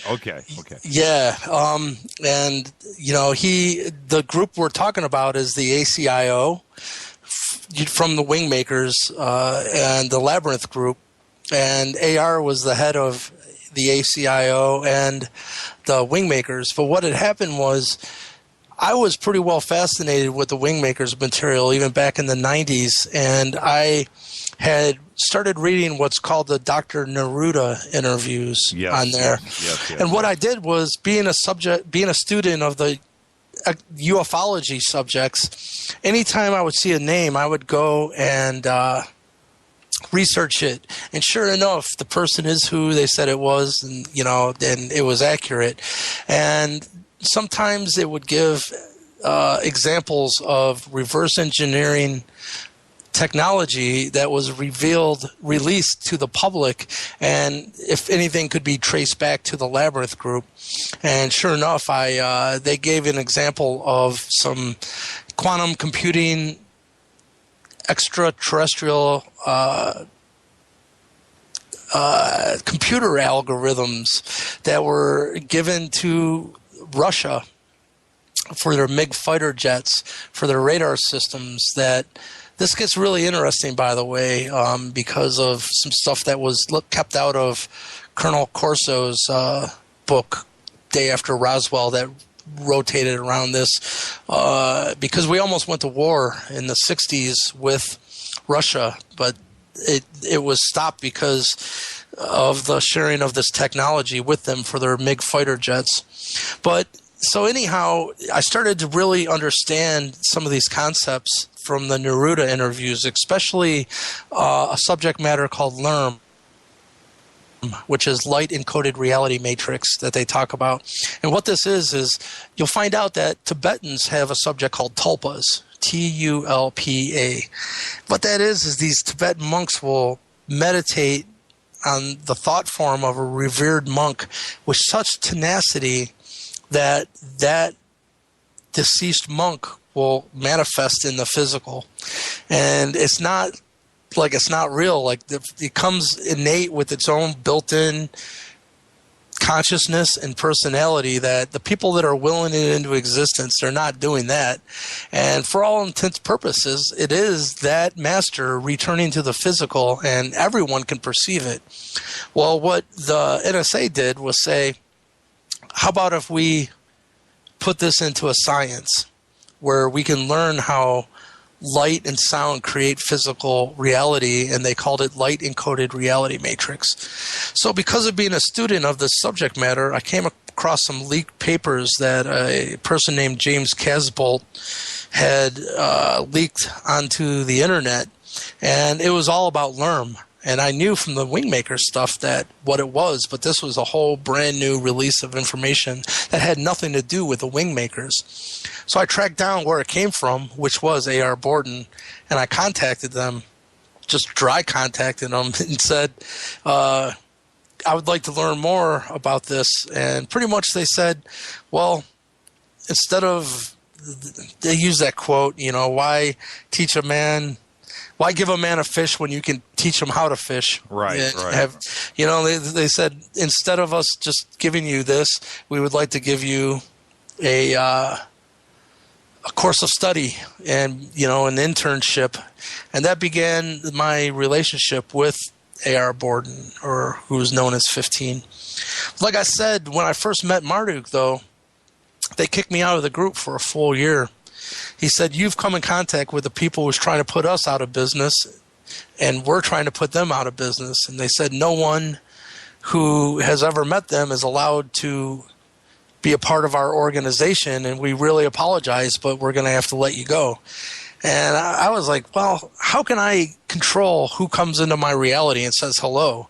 I thought it was pretty ridiculous, but from what I understand now and what he told me was, after a year of keeping tabs on me and remote viewing and knowing that I was my own person, I can tell you, if they want to know what's in your blood, they don't mess around. They sent a female agent into my life posing to be a girlfriend, and after 2 months, she took a blood sample from me without my permission, and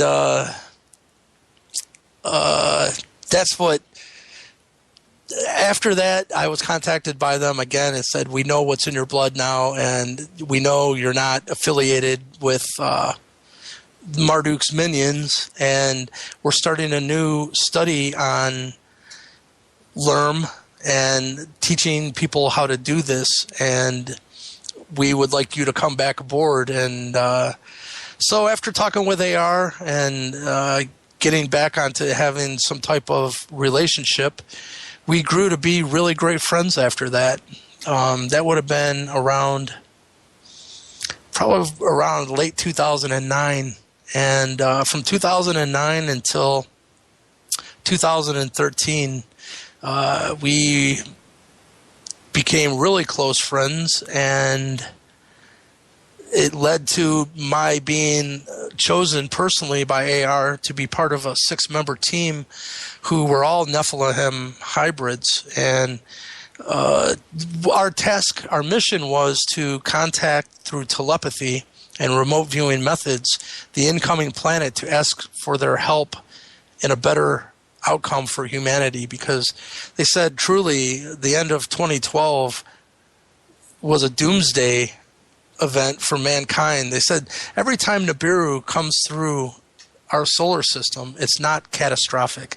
It's every 3,600 years. And if it was, Earth changes every 3,600 years, that would be in our geographical record, and it's not. They said the difference is if it comes through and the planet is between Mars and Jupiter, we got a fighting chance that we'll have a buffer. But if it comes through and it's between Mars and Earth, then it's not good for us. We have nothing to buffer its effects. And simultaneously, I'm sure you've heard some people talk about they called it a galactic superwave, this huge plume of energy that was emitted from our galaxy's huge black hole in the middle. It was slated to be the first wave arriving in December of 2012 as well. And so what had happened was we learned to meet each other, the team, on a non-physical platform, and to be able to recognize each other's energetic signatures. And once that was established and we got what they called a handshake, then the next step was to contact the Anunnaki on the incoming planet, and they would confirm that we got a handshake there. Then pretty much we asked for help for mankind because of these doom and gloom predictions. And what had happened was they helped us, and tremendously. But what happened was this pissed off a whole group of people who have become known as the transhumanists, the people who believe that human future evolution is the merge with technology. And these are the people behind the Georgia Guidestones who believe in a depopulation agenda. Keep humanity under 500 million, I believe was their quote. Well, that didn't fly well with us on the other side of that. It's like, who are they to decide who lives and who dies? But make a long story short, the mission was successful. And we can get into how that was done, because it's not what we gave them our best suggestion, and what they did was well above that. But that's what caused AR's, from everything that I know, the last time I talked to him, he said, our mission was successful. And by the way, the same team was tasked with, if you remember the hurricane, it was Hurricane Sandy. That was coming in towards New York at that time period in 2012.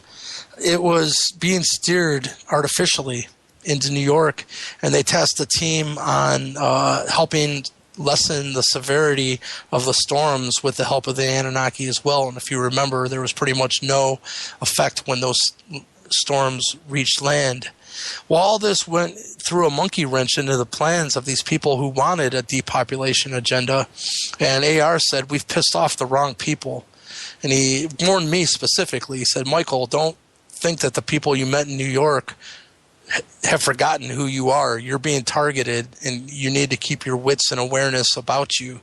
And 3 months later, he had come down with a really strange cancer and had died, which pissed me off. And I had done 6 months of filming for a Spike TV show, and by all means, it was going to be a fantastic show. It's done, actually. It's sitting on a shelf somewhere.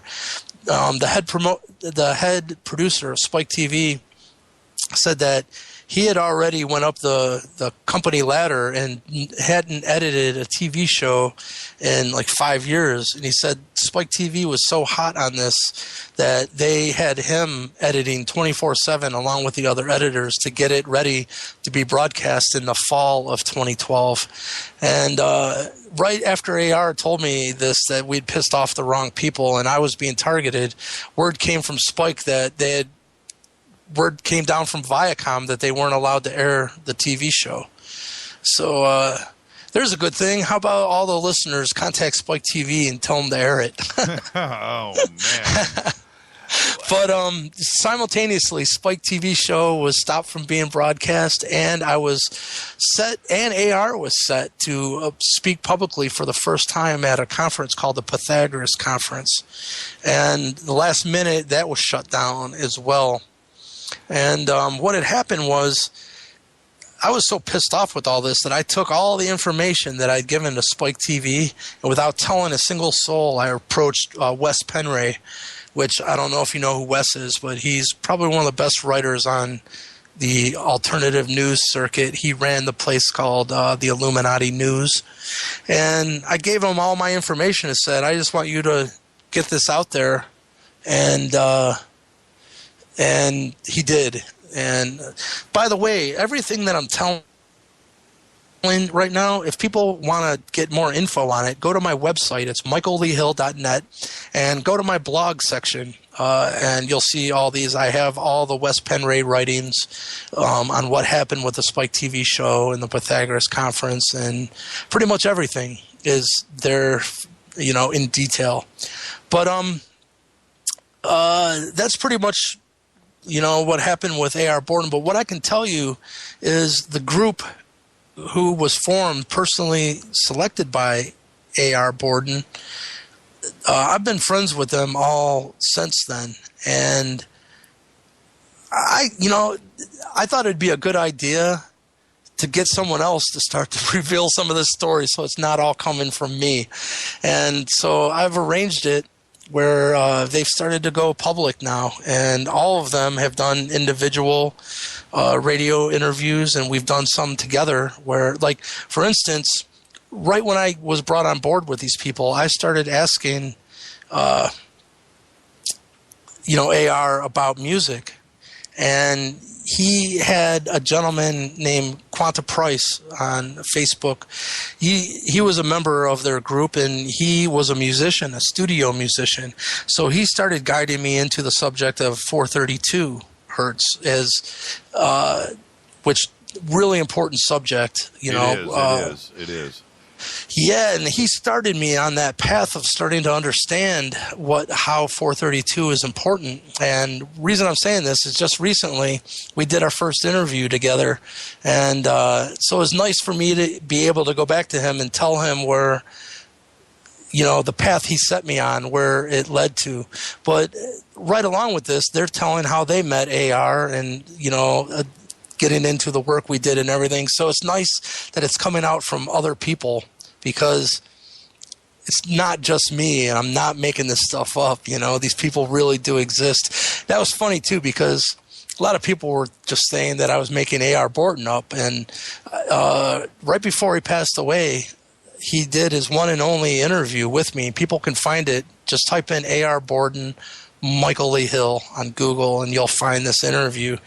And right at the beginning of the interview, I'm like, a lot of people say you don't exist, but unless I'm the world's best ventriloquist, you really do exist. And I feel that way with these other members of the team that I've learned so much from, and just I'm proud of the work we did, because it was all for humanity. We went to bat for humanity, and all of this will be revealed in a very near future when the Anunnaki return and set the story straight, especially regarding who the true Nephilim are, because of being brought in with the Native American Indian elders for these Star Knowledge conferences. By the way, the first one I spoke at was last year, and after I got done speaking, this gentleman named Chief Blue Star Eagle came up to me, and he's a very respected Native American Indian chief, and actually is very involved in the White House right now for some things that are going to be revealed about all this, it seems like. And he came up to me and he said, I just want you to know I've met the faceless beings as well. And that was huge for me, because he's the first person that had confirmation of meeting these beings, When was the last time you talked to Marduk? Are you still in communication? Oh, yeah. As I said, the second human vessel that Marduk came through is a dear friend of mine, and his wife is a dear friend of mine as well. And I'm still, matter of fact, they've invited me. I'm going to be going back probably sometime this week for dinner and another hot tub session. And me and him speak from a whole nother level now. And he's not the only one I'm in contact with now, by the way. I'm sure you've heard of Toth. Yes, of course. He's here physically incarnated as well. And it's interesting because and he's part of the formation of this council, and how it fits in with who the Native American Indians are is, the prophecy of what's called the Rainbow Warriors. And it's all related. And what I can tell you is, and for the listeners as well, go type in Edgar Cayce DNA. They'll bring you to some good information on, Edgar Cayce called them the Poseidons, which Poseidon is Inky, and Neptune. He's known as Ptah in Egypt. Edgar Cayce said that these Poseidons or the Atlanteans became the mound builders, who became the Iroquois tribe of Indians, intertwined and into the Native American Indian tribes, like the Cherokee are an offset of the Iroquois, you find out. But the reason I'm telling you this is now because of meeting with these Native American Indian chiefs and grandmothers, because you find out it's actually the females who have the highest level of authority within their culture. Like Chief Golden Light Eagle said, "So Michael, you're one of those Iroquois?" And I said, "Yeah." And he said, "Oh, you're one of those Atlanteans. That's heavy duty." Here, I thought I was on the cusp of some cutting edge information. Seems like I'm the last to know. Right. But right. Well, I got a contact from one of the grandmothers, and she said, "I'm so happy that you're releasing the information on who the mound builders are," because she said it's within 5,000 years of written history and 10,000 years of oral history that the Atlanteans are the mound builders. Now, when it comes to Toth and the his tablets, the emerald tablets, what do you know about that, and are those real? I think that they are real, and they resonate very well with me. I've read them from beginning to end, and especially, he says that how some of the ancient Sumerian structures were even made. If you recall, he said that one of the Atlanteans just walked and cities would form behind him. It was just like built right out of the ether. It's LERM. It's what we were talking about before, light encoded reality matrix, and being able to, create physical matter from light. And this gets into a really interesting subject, because I know this sounds like crazy stuff to a lot of people, but as I was saying, I was contacted by Bigelow Aerospace, the owners of Skinwalker Ranch. And what he had told me is, first of all, the reason that they're even called skinwalkers is that the Native American Indians named them that because they would see these orbs of light come down and take on physical, biological life forms, like a giant wolf, right, or a giant deer, or anything really. And do you know who John Alexander is? Yep. Yeah, he's the one that set up, for all UFO reports to go to Bigelow. And he just released recently, he said that some of the craziest things that happened at the Skinwalker Ranch was, they called it poltergeist activity, where, like, one example he gave was there's 3 poles with cameras on each pole, and each camera was in view sight of the other camera, and like there's a flash of light, and then the very next second all the cameras are gone, right, and all the tape that held the cable going up to the camera, not only was it gone, it wasn't like laying on the ground or ripped off, it was just gone. And the cable had been cut and the cameras were gone. And he said that there was a whole herd of cattle around those cameras, and they would get really spooked if anyone even came close to them. And they were totally unaffected. Like, it happened so fast. And they said, well, what conclusion have you come to regarding the intelligence behind the phenomenon at the Skinwalker Ranch? And he said, we've come to the conclusion that we're up against the trickster. Well, there you have it, right? But what I want to tell you is the Bigelow investigator pointed me into the direction of some declassified documents from the UK Ministry of Defense. And in these papers, it said that the real deal were these orbs of light, and they didn't know how they formed, or they would separate and come back together. And it said the really exceptional thing was that 3 of these orbs of light could come together and in some process unknown to us create one physical triangular craft that was hundreds of feet long on each side that's been reported all over the world. And so what I want to bring to the table is, this isn't my opinion. This is Bigelow Aerospace, one of the leading people in this technology, and the UK Ministry of Defense. They're saying these orbs of light can become anything physical, both biological and technological. It can become a giant wolf, or they can become a giant triangular craft. That's a whole new ball game, you know. And even at the Skinwalker Ranch, they said that this intelligence would kind of just mess with them, letting them know that it was there. And they said that, you know, it was staffed with all these scientists, and the scientists would have to bring in groceries that are living there. They would unpack all their groceries into the refrigerator and, you know, walk into the next room, think, oh, you know what, I'm going to get me a drink, go back into the kitchen, and everything was back in the grocery bags that they just unpacked.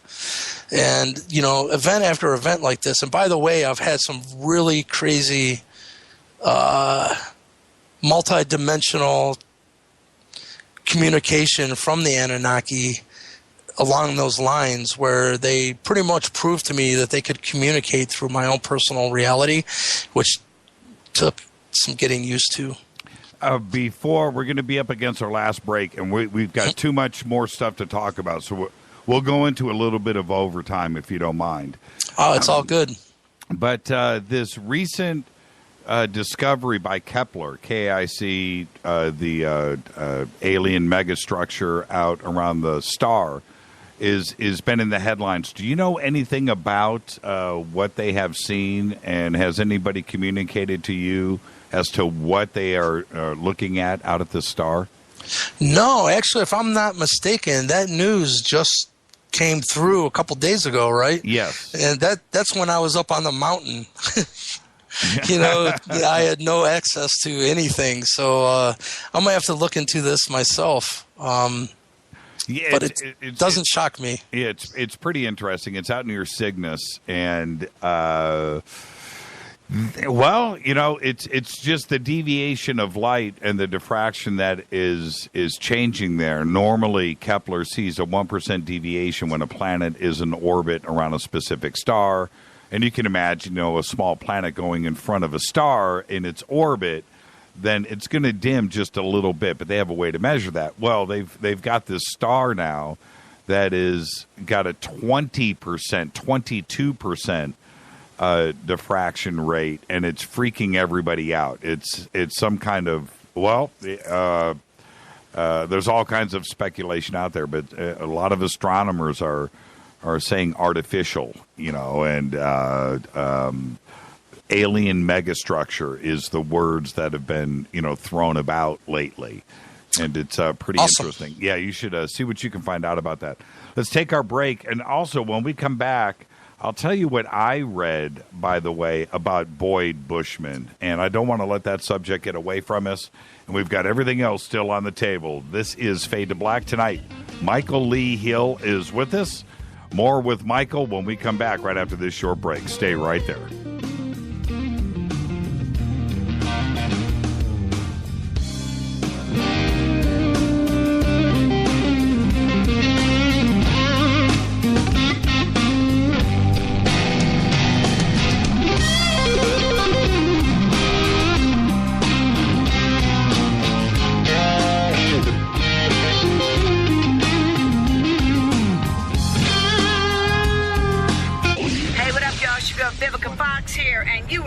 To my boy, Jimmy Church, on JimmyChurchRadio.com.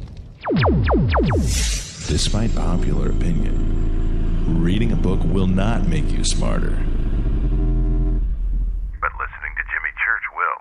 All right, you Fadernauts. Studio Dome has done it once again. A new Studio Dome Fadernaut special. Introducing the Studio Dome Boom Box Bluetooth speaker. It's got a rear-firing bass film subwoofer and dual 52mm main speakers. You'll never listen to your tablet or cell phone speakers again. Just click on the Studio Dome banner, use the promo code Jimmy, and you'll get the SBB for $49 and free shipping. And get a Buddy 4-port USB charger for free. That's a $19.99 value right there. And they'll throw in a Buddy in the box. It's the best deal on the net anywhere. Just go to jimmychurchradio.com, click on the Studio Dome banner, enter the promo code Jimmy. Go Beckley Teppy. Erica, Brittany, Gabby, and you're listening to JimmyChurchRadio.com. It's not a lifestyle we chose. We were born this way. KGRARadio.com.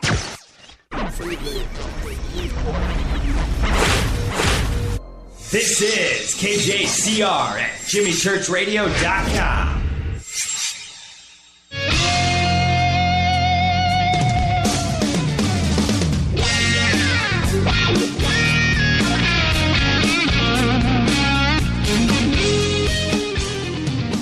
Welcome back, Fade to Black. Great start to a great week. Tonight, musician, guitar player, Anunnaki, Michael Lee Hill, right here. Tomorrow night, Paul Eno. Wednesday night, The Haunted Housewives. Thursday night, special Halloween show with Shah, the Loon Witch. Michael, I wanted to tell you what. Look, when it comes to Boyd Bushman, when his deathbed confessional came up and he had the boards and he's showing evidence of this and that, I was taken aback. I was like, man, I'm really bummed out about this. I'd heard about Boyd for years, and it didn't sit right with me. It just didn't. The Walmart thing came out, and even that felt a little bit funny.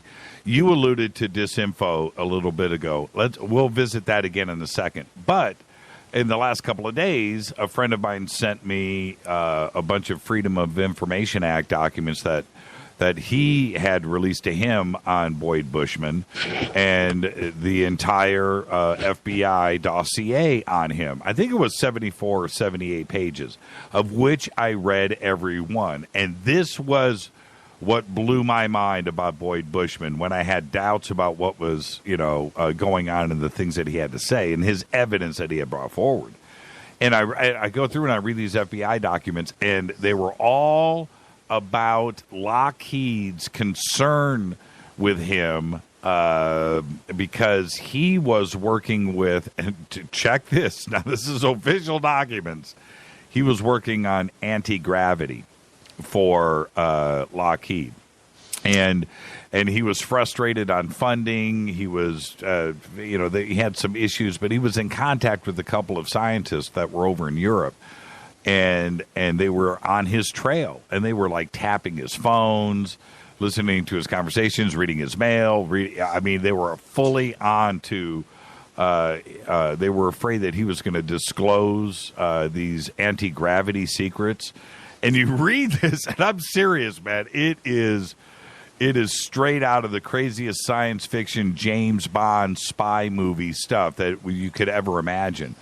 And it just goes back and makes you wonder and scratch your head. They were using words like, he's a brilliant scientist, and he means, he means a lot to Lockheed.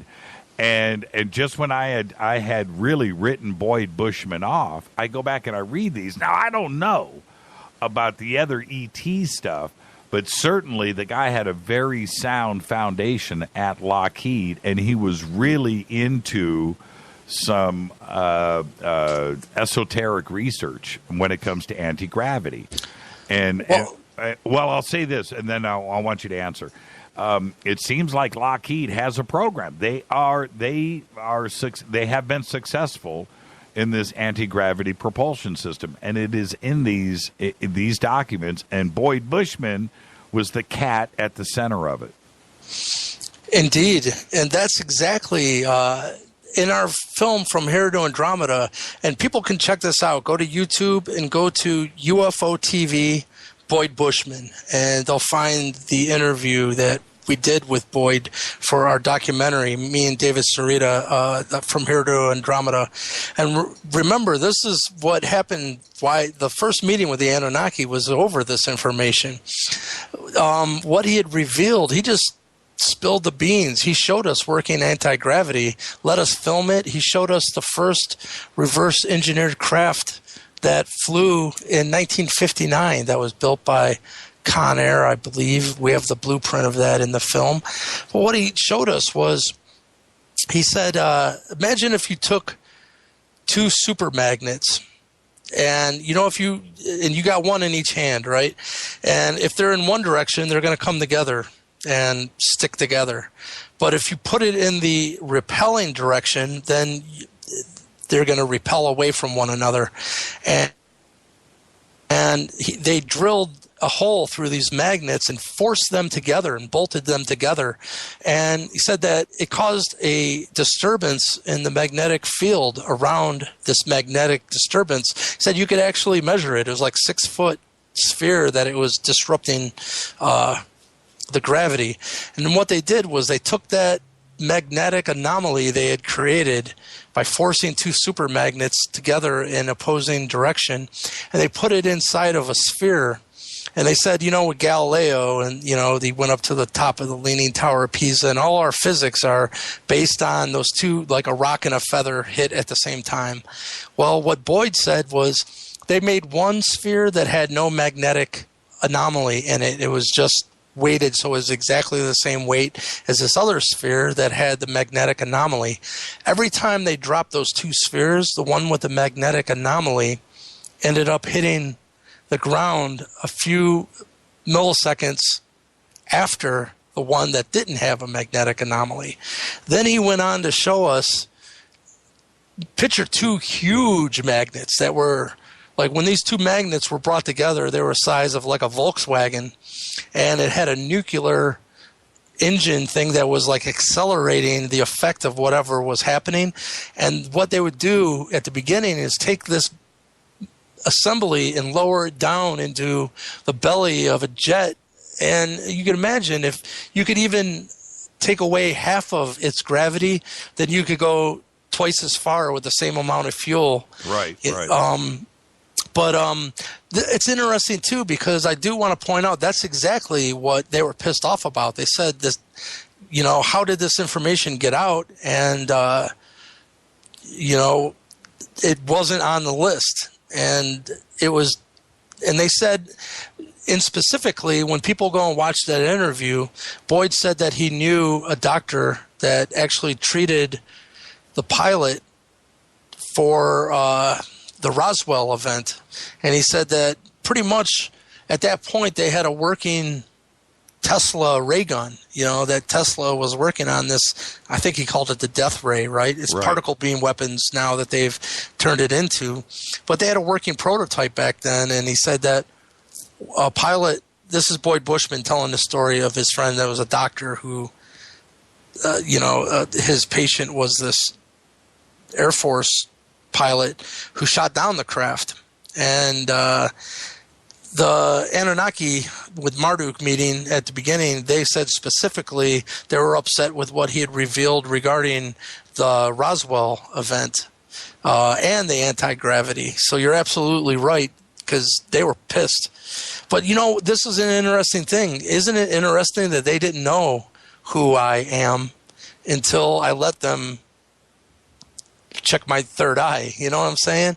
Right. I think that's interesting because everyone must go under the veil when they come here. It doesn't matter who you are, because, between me and your listeners, I can tell you now, there's a reason Toth is talking to me and Marduk. It's because I am Inky's human messenger, or Inky here in these human clothes, if you want to put it that way. It's funny, Toth even said to me, and by the way, this individual has been confirmed to me by AR Borden's group that he is the real deal and is who he says he is. So we've been talking on Skype, and he goes, isn't it kind of strange that you're my father in another realm? I said, yeah, I guess that is kind of weird, you know. Yeah, that's pretty trippy. Hey, let me, before we run out of time, let me get a couple of specifics in. Have you spoken to David Wilcock about any of this? You know, me and David know each other from the past, and I've not spoken to him recently, and you know what? He's one of the ones I would love to talk to because I hear him speaking so negatively regarding the Nephilim. And, you know, anyone that starts talking negatively about the Nephilim and stating that they're the ones behind the world's secret societies and Skull and Bones and all of this, I can tell you they're not haplogroup X. The only place haplogroup X is on this planet is through the mound builders. And like I said, now a lot of evidence is coming out through Edgar Cayce and the actual Native American Indians. And I can tell you in these actual earth mounds, what I've discovered, and I'm going to be revealing this at the next Star Knowledge Conference, is that they are encoding information on the most cosmic harmonious frequencies, being 432, and all the octaves of 432. Like in frequency, anywhere you're at, if you're at 432, you know, say you got a piano and you got an A note tuned to 432. Well, there's a whole, to your left, there's another lower A note and then another lower A note. Those are called octaves. And to get to any frequency, the lower octave, you just divide by 2. So the next one's 216 hertz. The next one's 108 hertz because 108 and 108 is 216. 216 and 216 is 432. What I can tell you is these numbers are encoded into the actual layout of these mound sites. Some of the walls will be 2,160 feet long, you know, 216. Another one will be 1,080 feet long. With, really? You know, really? 108. Yeah, no one knows this yet. I think it's really fascinating. I've made a presentation on my michaelleehill.net. People can find it, and I actually have all the mound sites with their surveyor's maps and all the dimensions and how they relate to these most cosmic harmonious frequencies. Now I'm going to get into a couple of questions here that are in Twitter. I'm going to start at the top with Stargazer. She says, does Michael trace his ability to communicate back to reading Seth Speaks? I attribute everything I ever learned spiritually to Seth. It wasn't the Wingmakers. It wasn't AR. I mean, I respect all these people, but I want to say it was the Seth material that, you know, I remember reading this stuff, and it made me think so hard it felt like someone punched me in the temple. You know, it was such a paradigm shift for me. Sure. So, yes, I would say absolutely that the Seth material is what started me on this journey. And this is from Nancy. She says, how does Christ play into all of this? Well, I can tell you, I got the opportunity to speak with Nicholas Haywood, who is the spokesman for the Priory of Sion, which is, you know, the whole Da Vinci Code. Yes. You know, and I got to ask him, I said, you know, listen, is this Jesus and Mary Magdalene's bloodline? Is it the Nephilim? And he confirmed that was true. But in the Bible, they call the Anunnaki the Elohim. And I just wanted to confirm for myself my understanding. So I asked him, does that bloodline go back all the way to the Anunnaki? And he confirmed that as well. So what I can tell you is Jesus, in my opinion, was a member of the Nephilim bloodline, and that's confirmed by the spokesman of the Priory of Sion. Okay. Let's see. I'm just going down the list here. This is from Allison. So why are they slowing disclosure? From what I understand, first of all, they said timing is everything. And if you think about, most of your listeners are going to be hip enough to know that 911 was a inside job. But imagine right after that happened, Bush had a 98% approval rating. Everyone bought it, hook, line, and sinker, whatever they were told to believe. I hate to say that, but that is the truth of the matter. Imagine if they came down right then and there and said, listen, you're being lied to. And not only that, these people have been doing this horrendous things, keeping mankind in this survival, oil-based economic slavery system. And now put on top of that, if our government would have spun it in a negative fashion that we're being invaded, well, it just couldn't happen then. And that wasn't that long ago. It's like people needed to become aware of the treachery and the dishonest behavior of our so-called leaders, so people would even begin to understand why there was giant changes to the system needed. And I can tell you, I was pulled into because of AR, I was pulled into a meeting with the elite, and they said, we want to talk to you about why your Spike TV show was not allowed to air, and that this subject has been kept from humanity for the last 25 years. And I actually think this is a really fascinating topic of discussion. Pretty much they said they just didn't trust humanity with this technology. They said free energy sounds all great. By the way, I got to interject that this is what they told me. I'm not saying I subscribe to this point of view, but they said once free energy is revealed on a planet, and they said that the extraterrestrial subject, the next question, if that becomes real, well, people will say, well, how'd they get from there to here? That leads to their propulsion systems. That leads to free energy. They said it truly is unlimited free energy, and it's Pandora's box. When it's released, every single person on this planet will have access to unlimited free energy. They said, what do you think of these people in the Middle East that are killing each other, their brothers and sisters, just because they believe something different? What do you think that they're going to do with their unlimited free energy? What do you think ISIS would do with their unlimited free energy? Probably nothing good, right?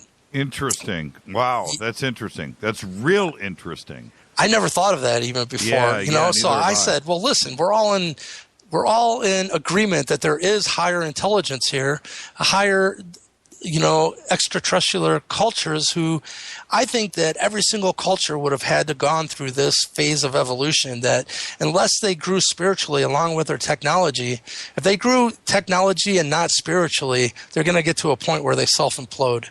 And I said, why don't we talk to some of these races who maybe got through this phase in their own evolution, I don't know, maybe 1 million years ago, and learned the futility of war in these thought forms. Let's talk to them about what systems they've learned that works.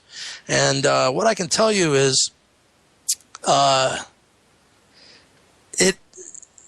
think that we're going to see our economic system crumble. And when it does, I want people to rejoice, because there's something way better waiting in the wings, and that is for mankind to become a true galactic society and have access to galactic culture and all the systems of our world that are not for the whole. They're just for a few people, oil and banking families' wallets. Those systems have to go. They're not conducive to evolution. So these systems have to go. And don't think for a second, Saint Germain is still here, and he's an economic genius. Right. It's going to be a beautiful time for mankind. We're entering the next golden age, but it might look pretty chaotic on the outside of things. Let's see. Jimmy, please ask Michael whether there is a language or message encoded into genuine crop circles. Yes. Check this out. First of all, when they told me my connection to Inky, which was, 2008, I asked them, I said, listen, if you are who you say you are, encode the name Inky, because they told me my connection to Inky back then.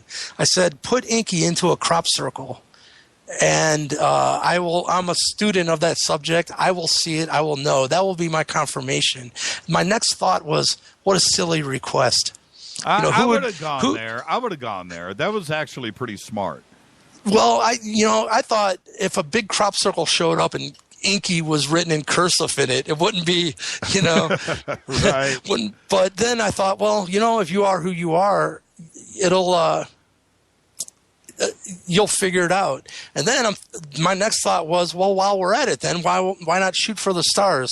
Encode it in something as well that only I would be able to decode. And I left it at that. Well, in 2011, it happened for real. People can check out 2011 in Italy, a crop circle showed up, and in binary code written around the 7-pointed star was written the name Ea space Inky. But where this gets really cool was because of my work in the cymatics, which is the science of making the invisible visible, of making frequency visible. I had went and tracked down the proper cymatic image for every note within the musical scale tuned properly. And I make these crystal discs that people can check out on my website under the shop section. And what I can tell you is I had made one disc for every note of the musical scale, so I could just hold it in my hand and look at it. And this one disc was made from a 27 hertz cymatic image. Well, 27 hertz is totally 432 related, because as we're saying, every frequency to get to its higher octave, you just double it. So 27 and 27 is 54. 54 and 54 is 108. 108 and 108 is 216. 216 and 216 is 432. You will never have a 27 hertz frequency unless you're tuned properly 4 octaves above it to 432. Right. What I can tell you is that 27 hertz frequency makes a perfect 7-pointed star. And I'm holding the cymatic image going, why does this look so familiar to me? And then it hit me. That's what's inside of the Inky crop circle. So they did encode it with only something I would be able to decode. But what I found out then is even more fascinating is that 7-pointed star is the Babylonian world map that's sitting in a museum right now. Yes, it is. It is. I saw that right off. And the Cherokee, the Native American Indian symbol of the Cherokee is a 7-pointed star. So the crop circle that you have on your homepage, that's the 7-pointed star that says Inky in Italy? Yes, indeed. And people, if you want to get into a lot more detail on that, please, again, visit my website, michaelleehill.net. Go to the blog section. One of the first, the most recent ones you'll see is the Anunnaki are communicating most cosmic harmonious frequencies through crop circles. And all of this information that we're talking about, you can see the cymatic images for yourself. But Jimmy, I want to share something really cool with you, because the company that I hired to actually make a cymatic image of my guitar tuned to 432 is called Cymoscope, and they're a leader in this technology of doing this. Well, I made sure my guitar, I was meticulous about it, making sure it was tuned to 432. And I got my image back, and they said, we've never seen anything like this. They said that we've imaged everything known to man, from dolphin noises. They're kind of becoming famous for making a dolphin language. Yes, I've seen it, yes. Yeah, and but what I can tell you is they asked me for my permission to release the full 20-second sound clip of me just hitting my A note, but they said that they never imaged an electric rock guitar, and they've never seen the kind of complexity or dimensionality that was created. And they said they think it's probably from the tubes, because you know how like a good guitar amp is tube driven, right? Right. And what it's doing to the signal. But they've released that video about a month ago. So if they go to cymoscope.com, go to videos, and under there you'll find it says Michael Lee Hill 432.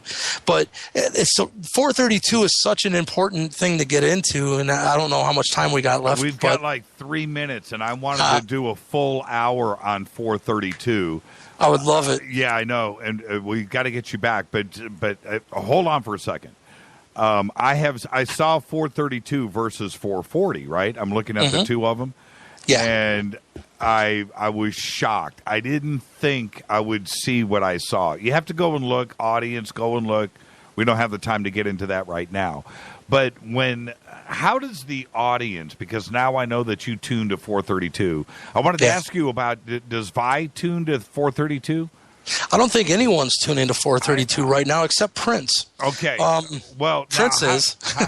How does the audience react to 432? Can you tell? Well, what I can tell you is think of E equals MC squared, right? All scientists now know that all physical matter is both particle and wave simultaneously.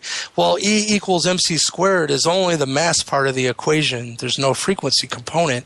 But if you take 432 squared is the speed of light. It's the only frequency that truly is a component of light, and everything is made from light. And take, for instance, that mainstream scientists just released that they now know that cells communicate. They thought it was through electricity, but now they say, no, it's sound.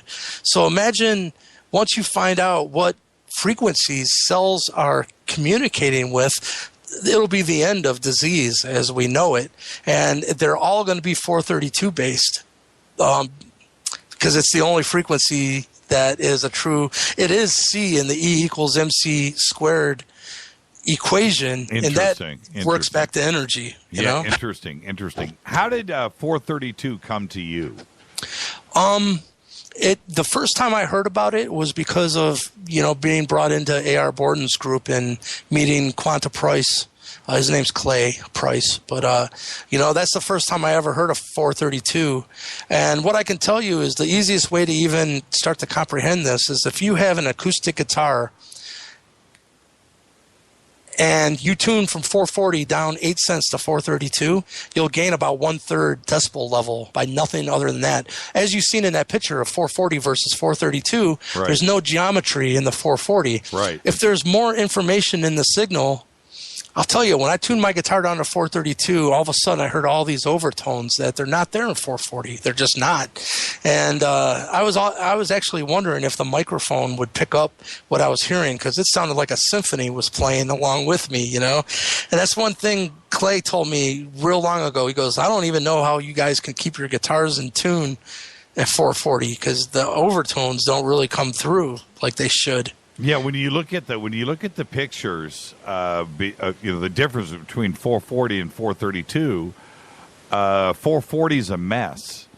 And it's also the standard. So if it's the standard and our standard is a mess, right? Yeah. It was done on purpose too. It was only like the 1940s, and it was a Nazi scientist. They knew what they're doing. It's our brains. If we're part of nature, right? And if nature is being formed from 432, our brains are wanting to receive information at 432. At 440 is probably. But isn't it interesting how many musicians who have created timeless music went to that half-step down tuning? That's right. Eddie Van Halen, Indeed. Yeah. It probably wasn't as perfect as 432, but I can guarantee you it was a hell of a lot better than 440. And it sounded pretty damn cool, too. Hell yeah. It has that deeper thump to it, And your guitar would just vibrate just a little bit differently, and yeah, you're absolutely right. Michael, we're out of time, my brother. Man, it's been so fun talking to you. This has been one of my favorite interviews ever. So thank you for having me. No, thank you. We've just got to get you back on. We've got all the other stuff that we've got to talk about. Unfortunately, I got to roll credits, my brother. You have Peace. Great safe night, everybody. Michael Lee Hill. His website is michaelleehill.net. You can get there through jimmychurchradio.com, michaelleehill.net. Thank you, Michael. You have a great, safe rest of your evening. Thank you. Bye-bye. Michael Lee Hill, amazing conversation. Thank you so much. We ran up right against it. I wanted to keep going. I was watching Twitter. Don't think I didn't see the overtime overtures there. I did. This is Fade to Black. Thank you, Michael Lee Hill. Absolutely amazing. One of the best. michaelleehill.net. Fade to Black's executive producer is Rita Kamarian. Show is produced by Hilton J. Paul, Mark D. Kovar, LJ3, Renee, Mark Dunbar, and Jonas. Announcers are Steve Harder, Gene Vitola, Mark D. Kovar. Fady by Dale. Webmaster is Drew the Geek. Music, Doug Aldrich. Intro is Spaceboy, spaceboymusic.com. Fade to Black is produced by KJCR for the Game Changer Network. Syndication is KGRA The Planet. Woo! Tomorrow night, Paul Eno right here. Oh, what a night. Our Halloween week continues. This broadcast is owned and copyrighted 2015 by Fade to Black and the Game Changer Network. It cannot be rebroadcast, downloaded, copied, or used anywhere in the known universe without written permission from Fade to Black or the Game Changer Network. I'm your host, Jimmy Church. Follow us on Twitter at JChurchRadio. Everybody be safe. Go back, Lee Tappy.